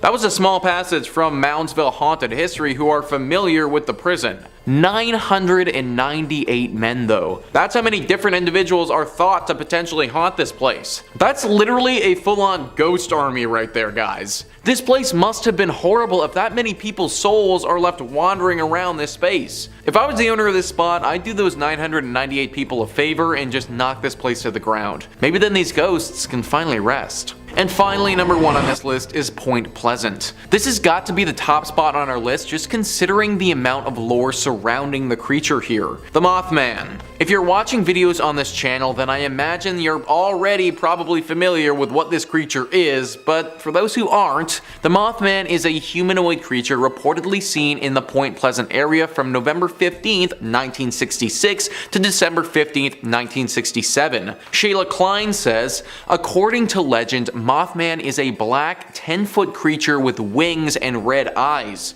Articles and newspapers at the time were reporting that the monster was also commonly seen in the TNT area near town, with some locals speculating that perhaps people were really seeing cranes or owls, and others wondering if the creature was created in some sort of mutation accident involving the chemicals associated with storing TNT. Regardless, legend has it that mysterious men in black suits began visiting the town shortly after the sighting reports. The most infamous sighting of Mothman was on December 15th, 1967. Locals said that they saw Mothman on top of or flying over the Silver Bridge, which was a suspension bridge over the Ohio River that connected Point Pleasant, West Virginia, to Gallipolis, Ohio. According to Mothman lore, shortly after the creature was spotted on the bridge collapsed, resulting in the deaths of 46 people. An investigation into the disaster found that a fracture in a suspension chain was the cause. This is one of the most famous American urban legends ever. The amount of people who saw this creature during this period of time and the fact that high-ranking secret officials started to investigate it all point to its legitimacy. It was active for about a year and then just totally disappeared though, and nobody knows what happened to it. The leading theory is that the government was able to capture whatever it was and probably took it to a secret base to study it. If that's the case, then Point Pleasant is most likely safe now, but be wary of what's flying over top of you if you do decide to go here. Number 5 on this list is the Thunderbird Youth Academy. The Thunderbird Youth Academy is located in Pryor and is deeply haunted with the ghosts of students who have long passed. Back in 1942, it suffered a horrible tragedy where a lot of the children staying here passed away. Back then it was an orphanage, and it was still years before it would become a military school. It got hit hard with a devastating tornado that the building simply wasn't ready for. Tons of the children who lived there perished due to the storm, and now their ghosts are set to linger here. Stories where people will wake up in their beds and find literally other children lying in them staring directly at them are far too common. These stories also don't even factor in one of the most famous ghosts there, Hector. Hector is a young boy who haunts the 3rd Platoon building. Hector's story is far more graphic than the other children who died. It's not confirmed, but some say that the cook took Hector's life and did it in a fashion that I can't go into detail on YouTube about. Either way, now his spirit forever haunts this building and all of those who reside in it. I personally would never want to go to military school anyways as a kid, but having it be haunted would make it even worse. Number 4 on this list is the Tulsa Theater. It's weird how some places attract ghosts and spirits more than others. Theaters are one of the most prominent spots for paranormal presences, and this theater is no exception. News Oklahoma says, Tulsa Theater, formerly known as Brady Theater, used to be a vaudeville house providing entertainment to audiences. The space went through a lot over the years, including being abandoned and almost destroyed. But after renovations and a name change, the Tulsa Theater reopened. Legend is the space is haunted by an Italian opera singer named Enrico Caruso. Caruso took in the sights around town while in Tulsa to perform. He wanted to see the oil wells and how they made them, said French. And as they came back, it was raining, it was cold, miserable, and the car broke down. Despite already being sick, Caruso made the journey back on foot in the rain to give what turned out to be his last performance ever. He had a great performance according to history, French said. It was one of his best. Standing ovations in the whole 9 yards. Unfortunately, after returning to Italy, Caruso died. French said many say Tulsa caused Caruso's demise, and that's why it's believed he haunts the theater. Even Caruso's manager named Tulsa as the reason for his death. But it goes deeper than just Caruso. When it was the Brady Theater, the building is rumored to have played a role in the 1921 Tulsa Race Massacre. I mean, it played a huge role. It housed some of the victims. There are rumors they died inside and some other horrible things that happened to them, French said. We actually captured electronic video phenomena evidence that almost confirms all of the stories there. The Tulsa Race Massacre was a horrible display of hate and racism. On May 31st in 1921, a bunch of white residents who had been given weapons by city officials attacked a bunch of black residents. This incident lasted over 24 hours and saw more than 800 people get injured and at least 36 people die. A horrifying tragedy that never should have occurred. It's no wonder that any place tied to this incident could be haunted. Number 3 on this list is the Hex House. Yeah, that's right guys, this place is literally called the Hex House, so it's no wonder why it's making the list. News Oklahoma says again, so this is something we feature in our serial killer tour. The new Hex House is inspired by the home that used to belong to Carol Ann Smith. French said the original Hex House, located at 10 East 21st Street, has negative energy attached. I mean, the things that she did with her nephew. They were dumping hot water on people that lived in the duplex next to them. There's also that whole history of her keeping those 2 hostages in the basement and kind of hypnotizing them, putting hexes on them. Yes, it's insane, said French. Claims of windshield wipers or stereos going on while the car is off are frequent if parked nearby. French even says they tested the theory during a tour and claimed she never did it again. We turned the bus off, but then it wouldn't start back up. It wasn't until a lady said she called Carol Ann a bad name and then she apologized. As soon as she was done, the bus came immediately back on, French says. The reason this house is on the killer tour list is due to what went down in 1928, guys. John Blymier, after receiving consultation from a woman named Nellie Knoll, thought that he had been cursed by another man named Nelson Raymer. John and some of his friends broke into the home, which is the Hex House, and then brutally killed Nelson. After they did this, they tried to set the house on fire, but it actually didn't burn. Since then, it's been a hotspot for ghosts, specifically that of Nelson Raymer. Number 2 on this list is Lydia's Bridge. Who is Lydia, and why does she have a bridge, and why is it haunted? Well, Lydia is quite the famous ghost. This is a true ghost. Like when you think of a ghost and a ghost story, this meets all the criteria for a good one. Spectrum Local News says people traveling between Jamestown and Greensboro on US Highway 70A said they've encountered the ghost of Lydia, a hitchhiker. If she's picked up, she gets into the car and vanishes before she reaches the requested destination. Various versions of the Lydia legend have been passed along over the years, and there are apparently 11 different versions of the story that are set in North Carolina. It's common for folks to go ghost hunting for Lydia near the bridge. In the book Looking for Lydia, historians Michael Reniger and Amy Greer cite the 1923 death of Annie C. Johnson as the real-life Lydia who died after a car flipped in 1920. That is a story with some history, man. Literally since the 1920s this has been going on, and there are 11 different versions of the story. A story like this isn't just made up. It's not just something that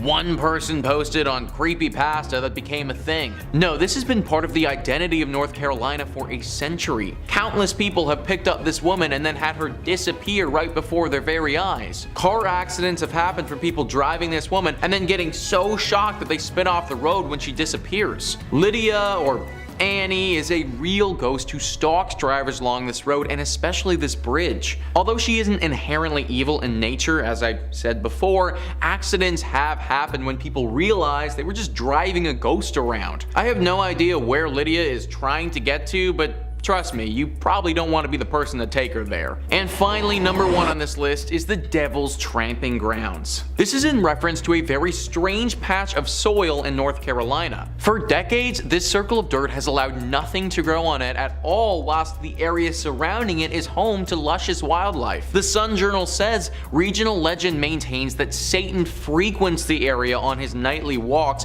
pacing the circle as he contemplates his nefarious deeds. Normal vegetation surrounds the circle, but only a wiry grass grows inside it, and no plant life of any kind can be found on the path itself. Visitors have also claimed to see red glowing eyes in the circle. Now, there could be any number of reasons for why nothing is growing on this patch of dirt. Simply because an area of land cannot grow wildlife doesn't automatically mean the devil himself has anything to do with it. But throw in the fact that there are 2 red glowing eyes there, plus a few other creepy occurrences, and we might just have something demonic afoot. Locals have reported putting objects in the center of the circle, then coming back a little while later and having those same items moved outside the circle, as if someone or something did this deliberately. The thinking is that this circle is a place used by the devil to dance or to perform rituals that we don't understand. Having things inside his circle of death doesn't make for a great dancing spot or sacrificial zone,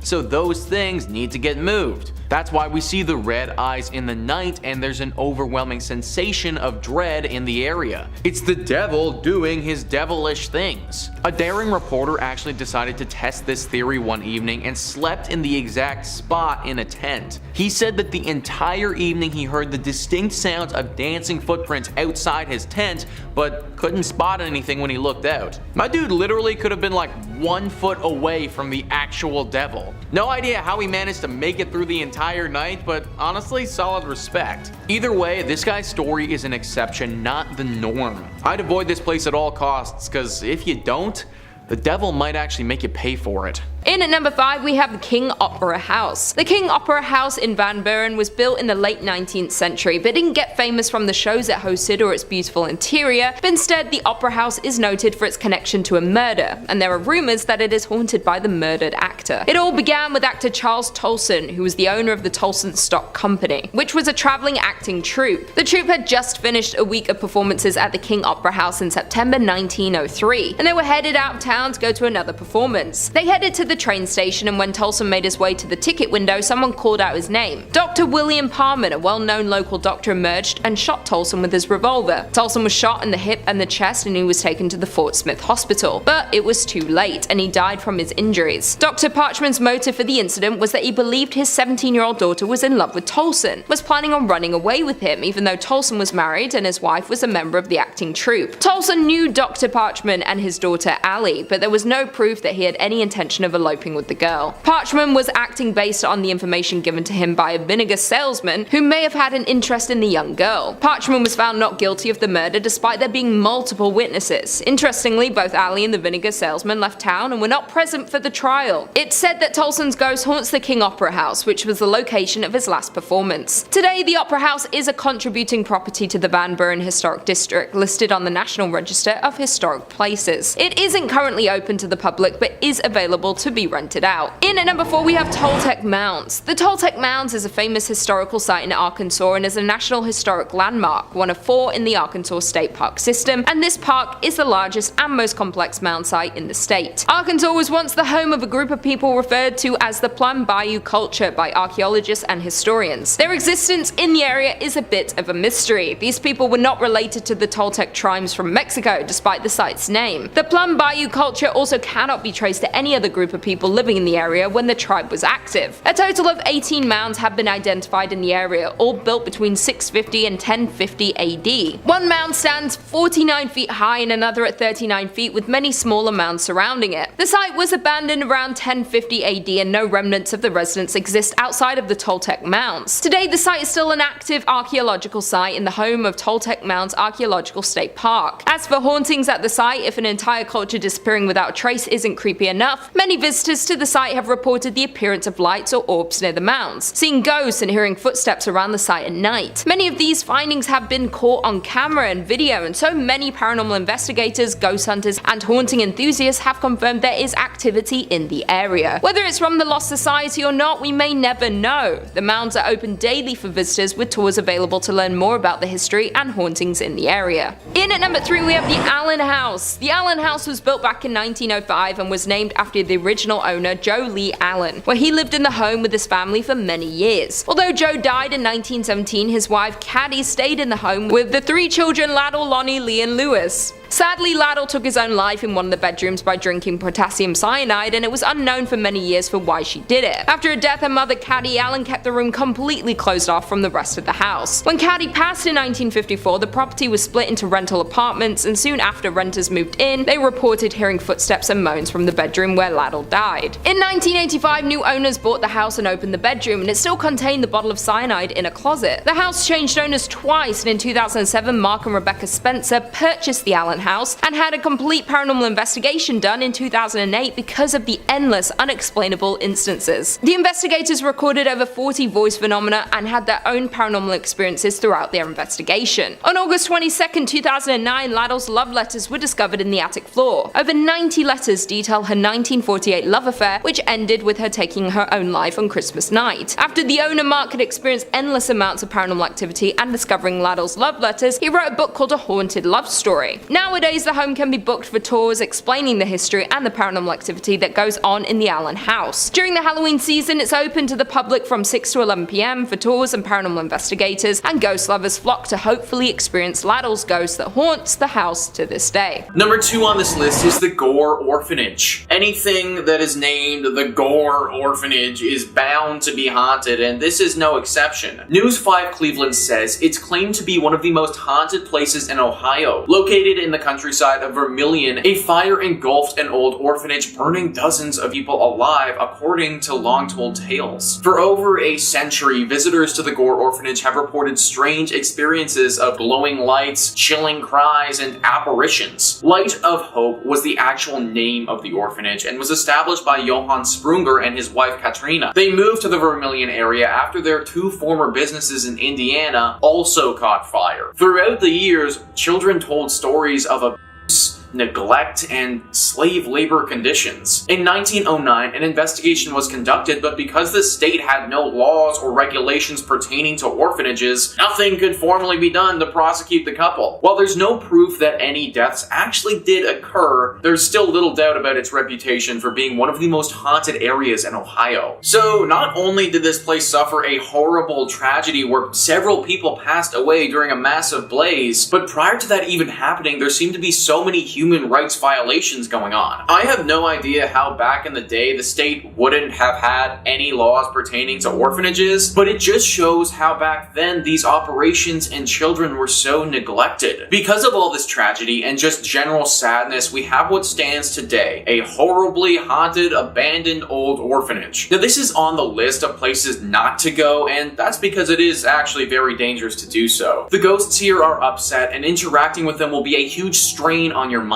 However, if you are feeling strong enough, then I actually do encourage you to go. The only way these spirits will finally find peace is if they finally get the attention from the public that they deserve, something that clearly this place didn't get while it was in operation. And finally, number 1 on this list is the Ohio State Reformatory. This is one of the most famous spots in all of Ohio. It got the public's attention when it was used as the filming location for the famous movie Shawshank Redemption. It also got the public's attention though when it was claimed to be one of the most haunted spots in the entire state. The Atlanta Journal-Constitution says workers laid the cornerstone on what was known as the intermediate prison between the Boys Industrial School in Lancaster and the Ohio State Penitentiary in Columbus for nonviolent offenders on November 4th, 1886, according to the Mansfield News Journal. The building was used as an operational prison for 94 years until 1981, and during that time there was a good deal of violence, death, and disease. It's not surprising in the least to find out that this place is haunted. Visitors have reported seeing shadows, hearing strange noises and conversations, and experiencing feelings of anger, dread, and sadness. In 1948, the reformatory's farm boss, his wife, and his daughter were kidnapped and killed by 2 enraged parolees outside the prison's walls. But the building itself is believed to be haunted by the ghost of Arthur Lewis Glattack, the superintendent at the prison from 1935 until 1959, and his wife, Helen. The warden's wife died from an accidental shooting, and several years later, the warden died from a heart attack, according to the Preservation Society. The couple's disembodied voices have been heard in the prison's old superintendent's office. A boy is also believed to haunt the basement, where he was reportedly beaten to death, according to the website Mysterious Heartland. So, yeah, I think it's pretty clear by all of this that this place is not the sort of spot you want to be visiting anytime soon. The amount of violence that this location would have seen is just truly abhorrent, and I'm actually surprised that they were able to get through the entire filming of the Shawshank Redemption without some serious ghostly interventions. Maybe it's because they had Morgan Freeman in the movie and, well,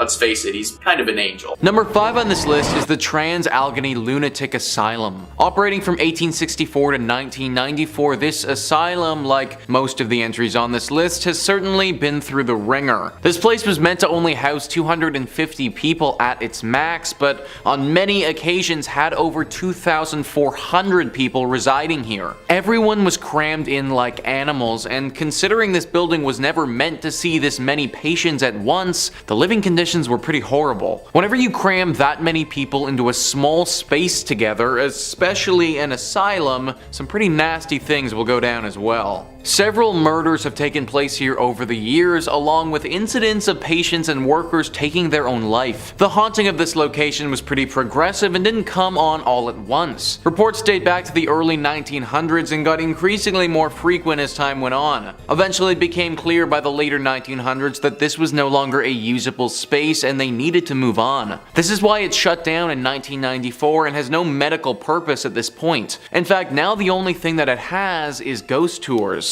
The owner of this place know the legends are far stretching with this asylum and intend to make a profit on it. The ghosts are decently friendly here, or at least for the most part aren't dangerous. However, there have been a few instances where individuals have been scared to a point of serious and significant trauma. If you do plan to go here, then make sure you have a thick skin and aren't frightened easily. Number 4 on this list is Haunted Harper's Ferry. Harper's Ferry is a small town in West Virginia that honestly looks like something out of a storybook. It's comprised of roughly 119th century restored buildings. As you can imagine, it's a very quiet town and there isn't too much of a big city vibe going on here at all. This place wasn't always quiet though. In the American Civil War, this town played a pivotal role and was fought over multiple times throughout the years. People believe that it was through the death during the Civil War that this place has developed an affinity to spirits. Deborah Block says, at the nearby True Treats historic candy store,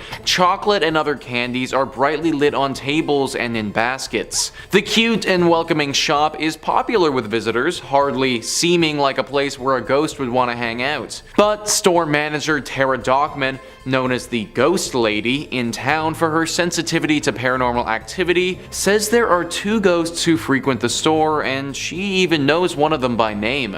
The female has a white flowy gown and she goes to the top floor of the store where there are no customers, she explained. And Colby, a man, likes to show himself and usually shows a shoulder or a pants leg which you'll see walk across a room. They both like to throw candy around and slam doors on customers. Dockman said Colby is a troublemaker who may also push people. She assured me that she had spoken to him about not bothering me while I was in the shop and was hiding in a corner storage area. Tara isn't some nutbag who's the only one who sees ghosts here either. Tons of people in the town have had run-ins with them. In fact, the biggest attraction this town has to offer are the ghost tours that highlight how haunted this place truly is. Number 3 on this list is Lake Shawnee Amusement Park. The park is no longer functional, and based on all of the incidents that went down here, that's probably a good thing. It all started in the 1700s when a settler, Mitchell Clay, and the local Shawnee Native Americans fought and ended with 3 of Clay's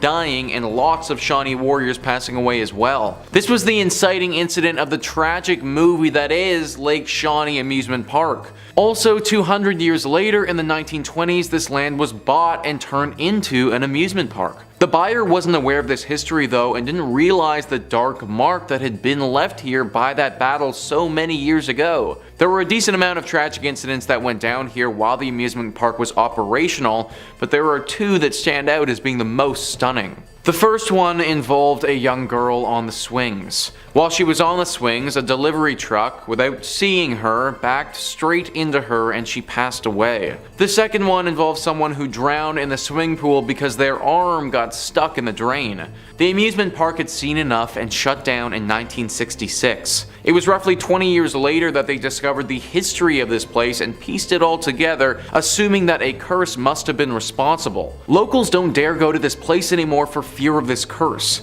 It should also be noted that the few who have stepped foot on this place again have reported run-ins with that young girl who died so many years ago. It seems that this curse won't allow her spirit to pass on, and now she wanders the area. I'm sure that there are a bunch of other amusement parks in West Virginia that are a lot more fitting and functional than this one. Highly recommend avoiding Lake Shawnee altogether. In at number 2 we have Clayton House. The Clayton House is a historical treasure, but it's also one of the most haunted places in Arkansas. The home was originally built in 1852 by a man known as Mr. Sutton, and several years later William Henry Harrison Clayton purchased the house and renovated it, doubling it in size, transforming the style into Victorian Gothic Italianate. Mr. Clayton lived here from 1882 to 1897 with his wife along with their 7 children. The home still has old portraits of William and his wife Florence hanging on the wall, and still had numerous priceless family belongings in the home. William had a twin brother, John K. Clayton, who was a US senator who had been mysteriously assassinated in 1873, and many believe his ghost is one that haunts the Clayton house. The second floor bedroom seems to have the most activity, and staff and visitors have reported hearing footsteps, boots stomping, and doors slamming, along with seeing apparitions. Music and singing have also been heard throughout the house. People who have visited this home have described seeing one ghostly apparition known as the Tall Man,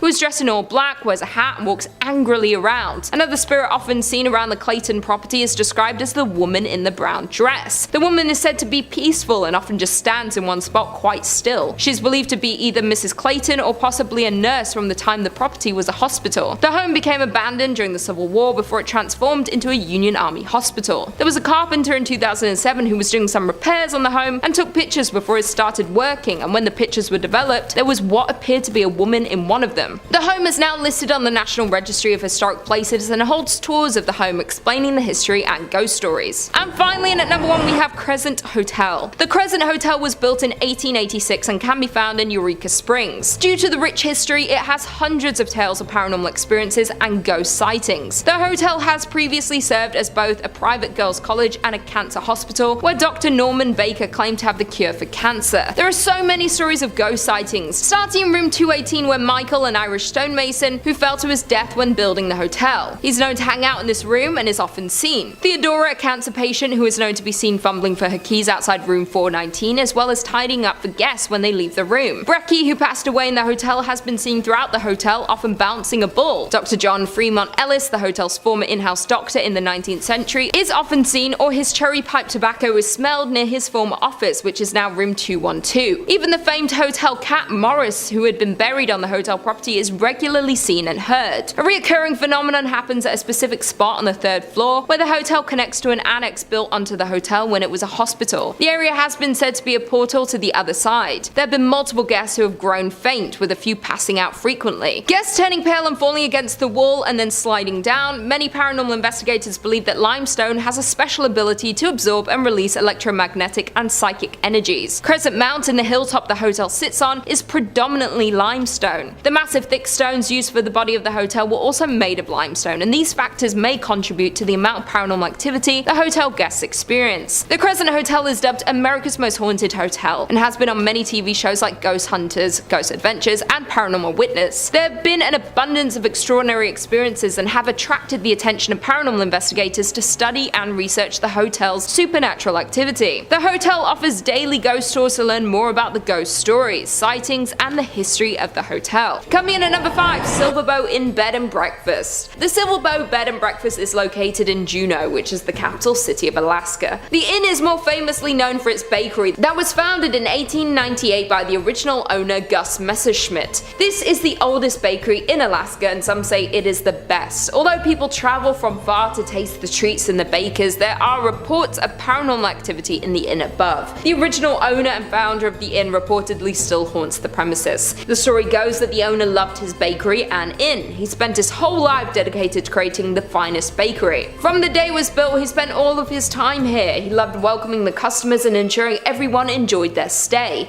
Inevitably, having spent all of his time at the inn, he was here when he passed away in 1938. He was so dedicated in life, it seems his soul was tethered to the place in death. Since he passed away, guests of the bakery and inn have reported a lot of paranormal activity. The most commonly reported sighting is of Gus opening his shop early in the morning. People have seen a figure matching his description walking around the halls as he once did to prepare for his day. This is not the only thing that guests have noticed. Some people have reported knocking on their bathroom door. When they go to investigate who it is, there is no one there, but they have a feeling of being watched. Many believe this is Gus checking up on the guests. He also wanted to ensure everyone staying there was happy, and people believe this is a sign that he's still checking in on the guests today. Coming in at number 4, the Hotel Captain Cook. The Hotel Captain Cook, located in Anchorage, is notorious for its paranormal spirit, which has been nicknamed the White Lady. People often take ghost tours of the hotel, hopeful of a chance to meet this famous spirit. Although the origins of the ghost are mostly unknown, from her behavior it appears she passed away in the women's bathroom,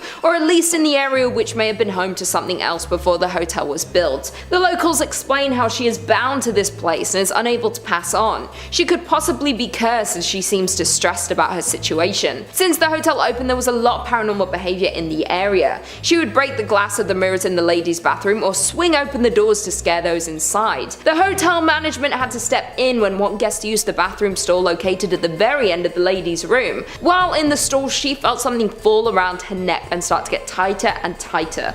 The woman panicked and ran from the stall. As soon as she left the cubicle, the sensation stopped. Since then, the bathroom has been bolted shut as to stop this from happening to anyone else. She does seem to be mostly contained to this stall, but there are still paranormal happenings. Lights turn on and off on their own. No one has been hurt since the spirit was locked away, but I would still stay far away from this hotel. Unless you're looking for an angry spirit, this is a hotel that should not be on your list of destinations to visit. Although, my parents were there and it's fine, you know. They're Gooch gang.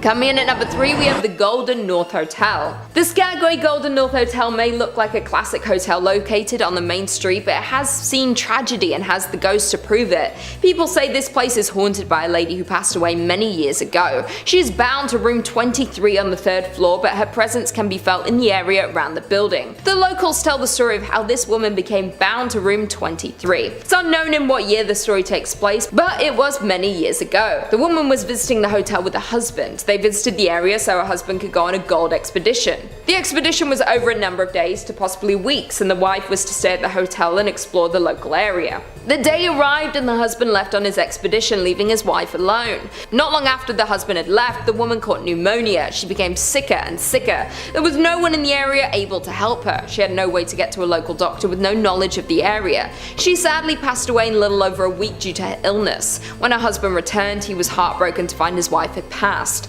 She had been laying in their room for weeks awaiting his return. The locals were shocked to hear what had happened, and horrified no one had heard her cries and helped her survive her ailment. Since then, she has been bound to the room. Other guests have heard sounds coming from the room which remains empty. The spirit can be heard coughing or choking. Some have said they saw her from the window of the hotel when walking around the area late at night. Some have even heard her cries for her husband. When anyone tries to investigate the room, they just find it empty and cold. The cold of the room takes over you as soon as you open the door. You can feel you are in the presence of a spirit and are overcome with sadness. Number 2 on this list is the Stone Lion Inn Bed and Breakfast. This is definitely not the Airbnb you want to be booking for you and your pals for that relaxing weekend getaway you've been picturing.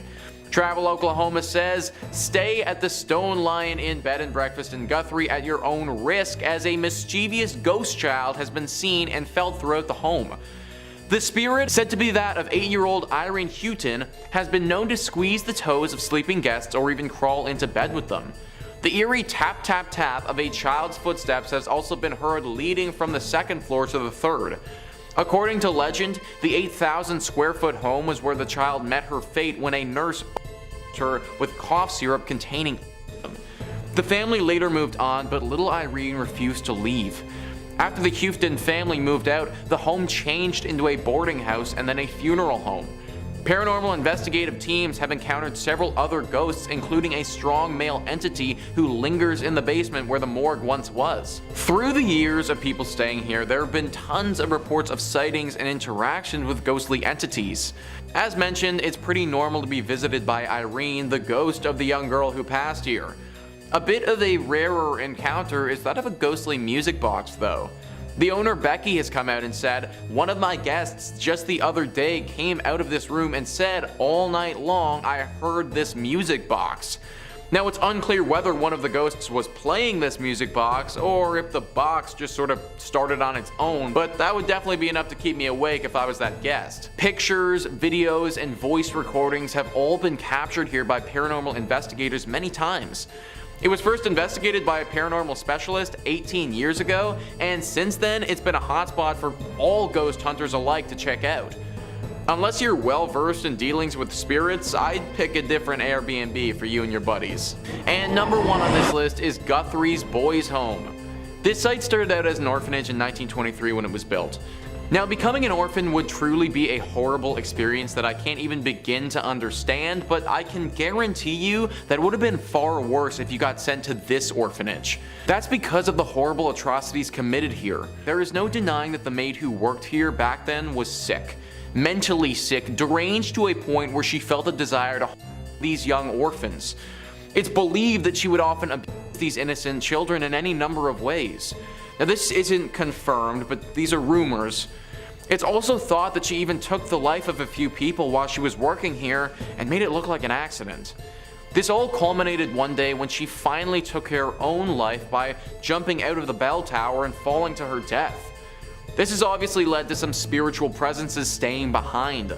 Lucky for all of us, it's not the spirit of this sick old maid who died.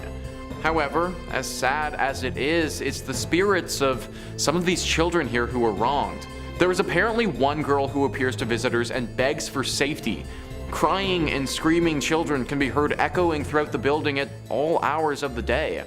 The sounds of little feet running up and down the halls are regularly reported as well. Believe it or not, this isn't enough to drive people away though, because it's a popular wedding spot. Definitely not the area I would choose to get married if it was up to me though.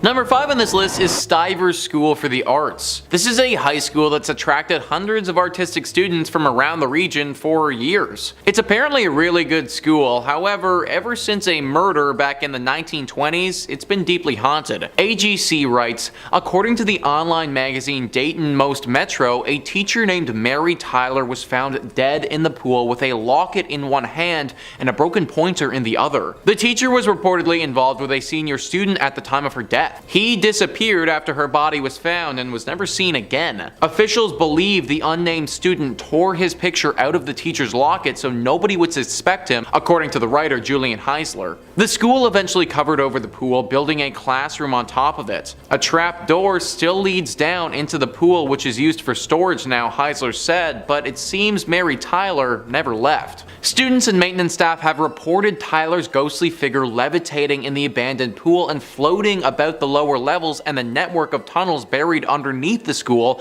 banging on pipes and wailing loudly wherever she goes, Dayton Most Metro reported. A floating dead body. Yeah, that sounds pretty haunted to me, guys. Ever since this ghostly incident, there have been tons of spooky moments reported by students. Lights flickering, temperature changes, items mysteriously moving around by themselves, and things of this nature happening regularly at this school. It's crazy that something that went down 100 years ago still has such a hold over this place, but literally a century later, and we still haven't shaken the ghost of Mary Tyler. Hopefully the next century is a little bit less scary for the students at Stivers School for the Arts. Number 4 on this list is the Cleveland Federal Reserve. The Cleveland Federal Reserve is where the money is. Now, this isn't a comment on people being haunted by crippling debt, even though that's probably the most realistic thing I've ever said on this channel. No, this place is haunted by an actual poltergeist that you don't want to mess with. Matilda is the name of our ghost in question, and she's said to haunt the vault down below. Now, the good thing about this place is that you actually can't even get to the haunted area. So even for those of you who are feeling daring, you aren't going to be able to go and visit Matilda because it's off limits to the public. Matilda used to work here and was deeply involved in the stock market. That's why when the market suffered a horrible crash in 1929, Matilda felt trapped and saw no other way than to take her own life. She did so in this building, and now it is forever haunted by her spirit passing through the underground around walls, scaring all of those who work down there. It's hard to know how accurate this haunting really is because we don't really have any proof of it. That, however, is more due to the fact that it's super off limits and super well guarded vault that nobody can get to. If we can trust the verbal accounts of the people who've run into her, and there have been many, then we should definitely fear this vault. Number 3 on this list is Crybaby Bridge. This is definitely one of the most famous spots in the state when it comes to hauntings. This one specifically is the Rogues Hollow Crybaby Bridge and has a pretty sad and scary history. There are 2 legends that could be true in regards to this bridge. The first one says that the mother of a newborn child had a falling out with her lover. He abandoned her and she fell into a deep depression. She responded by throwing her newborn over the bridge and then followed that by throwing herself over as well. The second legend says that 2 parents of a newborn child were driving down the road. They got to the bridge, and on that bridge their car spun out on some black ice. The car crashed into a tree right after the bridge, killing both of the parents. The baby in the back of the car survived though, at least for a time. This road doesn't get traveled on often and it was very cold that evening. When people eventually did come upon the crash, it was too late. Ever since this incident happened, this bridge has been rightfully avoided by the locals. The horrible sound of a baby crying can be heard echoing throughout the river that it passes over. They say that standing on this bridge for too long, it's not good for your brain or your mental state. That your sanity will slowly slip away from you and any happiness and good feelings that you may have had will be sucked away down that river for good. Not a bridge that you should want to go down at all, so avoid it altogether. Coming in at number 2, we have Independence Mine. The Independence Mine, now known as the Independence Mine State Historic Park, is the site of a former gold mining operation. It is located in Palmer, Alaska. The mining history in the area dates back to at least 1897. The mining town now sits abandoned. The operations were temporarily halted in 1950 with the plan to eventually resume operations. They were never able to resume the operations. This resulted in a well-preserved collection of mining equipment and buildings. Although weather has taken its toll, many of the buildings still stand today. As we know, with many mines there are often accidents due to the dangerous nature of the work. Parts of the mine would often collapse. The mine is now a big tourist site as a look into the life and work of miners in 1897. The visitors have reported a lot of paranormal activity while touring the facility. Almost everyone who visits the mine sees some form of activity there. There are many apparitions that appear. They walk around the mine as if they were doing their usual day's work. Some have even seen cigar smoke coming from certain locations. You can smell and see the smoke, but there are no cigars in the area that could be making the smoke. Tour guides have noted that they often have the feeling of being followed. They can feel themselves being watched each time they tour the facility. Some have even found footprints that don't belong to them or anyone in their group. Although there is a lot of paranormal activity in the area, tourists still come to see the remains of the mining town. The ghosts seem to be well intended. They may merely be echoes through time of the souls who passed here. As far as we know, there have not been any visitors who have been hurt during their visit. I would still be wary of visiting here though. Finally, in at number 1 we have At the White House. At the White House was built in 1902 and is now on the National Historic Register due to how long it has been standing in the community. It has had many issues since it was built. It was originally built as a hospital, then it was used as a daycare center, and today is used as a hotel. Any building that was used as a historic hospital has seen a lot of tragic passings. When the building was used as a daycare center, there was a tragic fire. The building caught fire in the 1980s. It was fully restored following this. During the fire, the young woman who owned and ran the daycare was trapped inside. After ensuring all of the children were safe, she became trapped and unfortunately perished. Since the fire, her apparition has appeared around the home. Most guests believe her to be a kind spirit, but she does bring on the feeling of dread and terror when she is in your presence.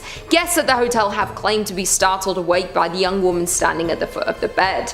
Once they wake up and become frightened, the spirit usually disappears. Workers at the hotel claim that she appears to show more interest in families with children. She reportedly had a love for looking after children, and even in death she wanted to ensure their safety during their stay at the hotel. It is unknown what room she was trapped in during the tragic fire, but there are numerous cold spots around the hotel. Others have heard faint screams and cries coming from certain rooms. She is hailed as a hero for saving all of the children during the fire, but guests are still frightened when greeted by her ghost in the early hours of the morning. Number 5 on this list is the House of Wills, a historic mansion with a deep history and an even deeper haunting. The Atlanta Journal-Constitution said says, it was built in 1898 by the Germania Tavernian Social Club, according to the website of the current owner, Cleveland artist Eric Freeman. By 1912, it was turned into the hospital for immigrants, and by 1920, it housed the Cleveland Hebrew Institute until 1938. Prominent African-American entrepreneur and businessman John Walker Wills bought the property in 1942 to use as the location for his second funeral parlor. Wills died in the home in 1971, and his family sold it in 2005. The home fell into disrepair until Freeman bought it in 2010 and started the challenging work of restoring and renovating the property. Freeman said on his website that Wills is believed to be one of the many ghosts that haunt the house, and on his Facebook page he posted a scary electronic voice phenomena, or EVP, recording from the house of what sounds like dozens of spirits from beyond trying to be heard by the living. There have actually been some famous paranormal investigators that have looked into this mansion before, and they all came to the same conclusion.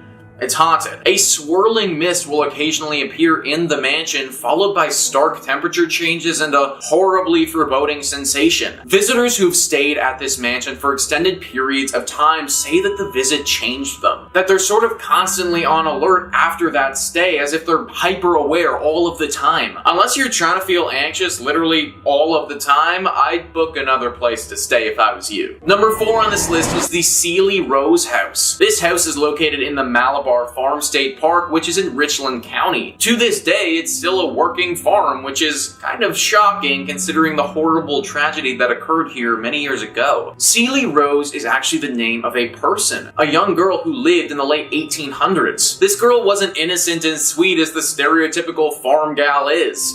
She was evil. There used to be a neighbor house right nearby the Seeley Rose house, and in that home lived a young boy around the same age as Seeley. Seeley developed quite the crush on him and wanted to marry him. It seemed that he liked her as well, and he wanted to do the same. This was all fine and good, except her family wouldn't allow it. Seeley's family forbid her from marrying this boy, and this was what caused her to do what she did next. Seeley wouldn't accept this answer and took it on herself to get rid of the problem, her family. She poisoned them, every single one of them. She did it by soaking flypaper in water and then secretly pouring the arsenic-laced water over the cottage cheese she served them, according to Ohio State Park News. They all died soon afterwards, except for her. This was soon found out by the authorities, and Seeley, being as young as she was, wasn't sent to jail, but she was put into a mental institute. She was there until she died many, many years later. This home is supposedly still haunted by her and the ghost of her dead family, though. Scratches and eerie cracks are heard throughout all the time. Many people have reported being attacked while they're here as well. Avoid this home at all costs if you find yourself in Ohio. Number 3 on this list is the Franklin Castle. This house is actually called the Tiedemann House, but over the years and from the history it has, it's been nicknamed the Franklin Castle. News 5 Cleveland says, known as the Franklin Castle, this Victorian-style stone house has been a witness to history and withstood the development of the West Side. This stone castle carries an American Horror Story type history along with it. The house was built between 1881 and 1883 by a German immigrant, Hans Tiedemann. At the turn of the 19th century, Franklin Boulevard was one of the most upscale residential avenues in Cleveland. Franklin Castle was sold in 1896, just 1 year after his wife Louise died. In the century that followed, the house saw many new owners and new uses. Rumors began to circulate around 1986 that the house was haunted by the ghosts of Mrs. Tiedemann and her daughter Emma, who died before the house was even built. So this one is kind of strange because it doesn't seem like anything terrible happened to these two ladies in their death, or at least nothing that I could find. Most times when a spirit haunts a place, it's because they died in a fashion that was very unnatural. That wasn't the case here, and yet they still haunt the castle. It's a nice home to look at from the outside, but definitely not a place that you should be going into. Avoid it altogether. Number 2 on this list is Squire's Castle. So calling this place a castle is a bit of a stretch, because the castle was never actually built. News 5 Cleveland says, located in the North Chagrin Reservation of the Cleveland Metro Parks, this castle is a reflection of the builder Fergus B. Squires, who was a founding member of the Standard Oil Company. The actual castle was never built, so what it's standing on today was the shell of the gatekeeper's house for the estate. Legend has it that Fergus's wife, Rebecca, was very much a city girl who wanted nothing to do with nature. Stories say Rebecca was walking up the stone stairs when she became startled by something outside her window. In a panicked state, she dropped her lantern and tumbled to her death down the cold stone staircase. Ever since this tragedy happened, Rebecca's ghost has never left, haunting all of those who visit or stay at the estate and bemoaning her unfortunate fate. The thing is that she isn't the thing that most people are scared of. It's whatever the thing was that frightened Rebecca so much that she fell to her death. Rumor has it that there could be a werewolf-like beast roaming the estate. Dark red eyes have been seen in the night at afar, and the howls of some wolf-like creature have also been reported. Is it possible that Rebecca saw this werewolf so many years ago and that's what frightened her? Maybe she isn't trying to haunt the place at all, but actually trying to scare people away from this place so the same fate doesn't happen to them. Either way, I don't recommend going.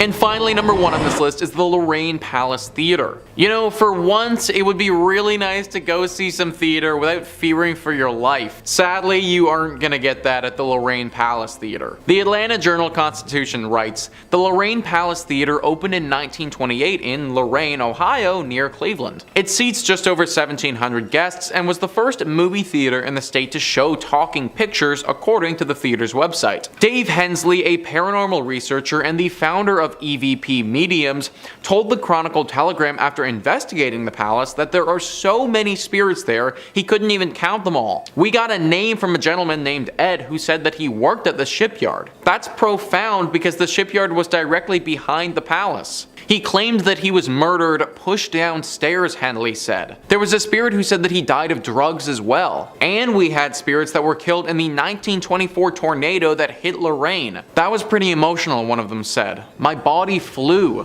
Henslett told the Chronicle. The theater's operation director told the newspaper most people in the area probably know about the ghosts and spirits that roam the palace's hallways. I think everybody in Lorain County has been privy to the rumors of the unexplained activity in the Lorraine Palace Theater, Chris Pataki said. In fact, a documentary on the haunted theater called Ghosts of the Palace is scheduled to debut at the movie house this weekend. Pretty ballsy move right there, guys, literally screening a movie about your haunted theater in said haunted theater. All of this though should make it very clear how haunted this place actually is. Literally everybody around this area knows about this spot. And whenever you're getting a full-on movie made about how specifically haunted you are, then you know that you've made it as a haunted location. Even though most people make it out of this theater unscathed, that can't be said for everybody. Attacks have been reported and left people feeling very emotionally and even physically scarred.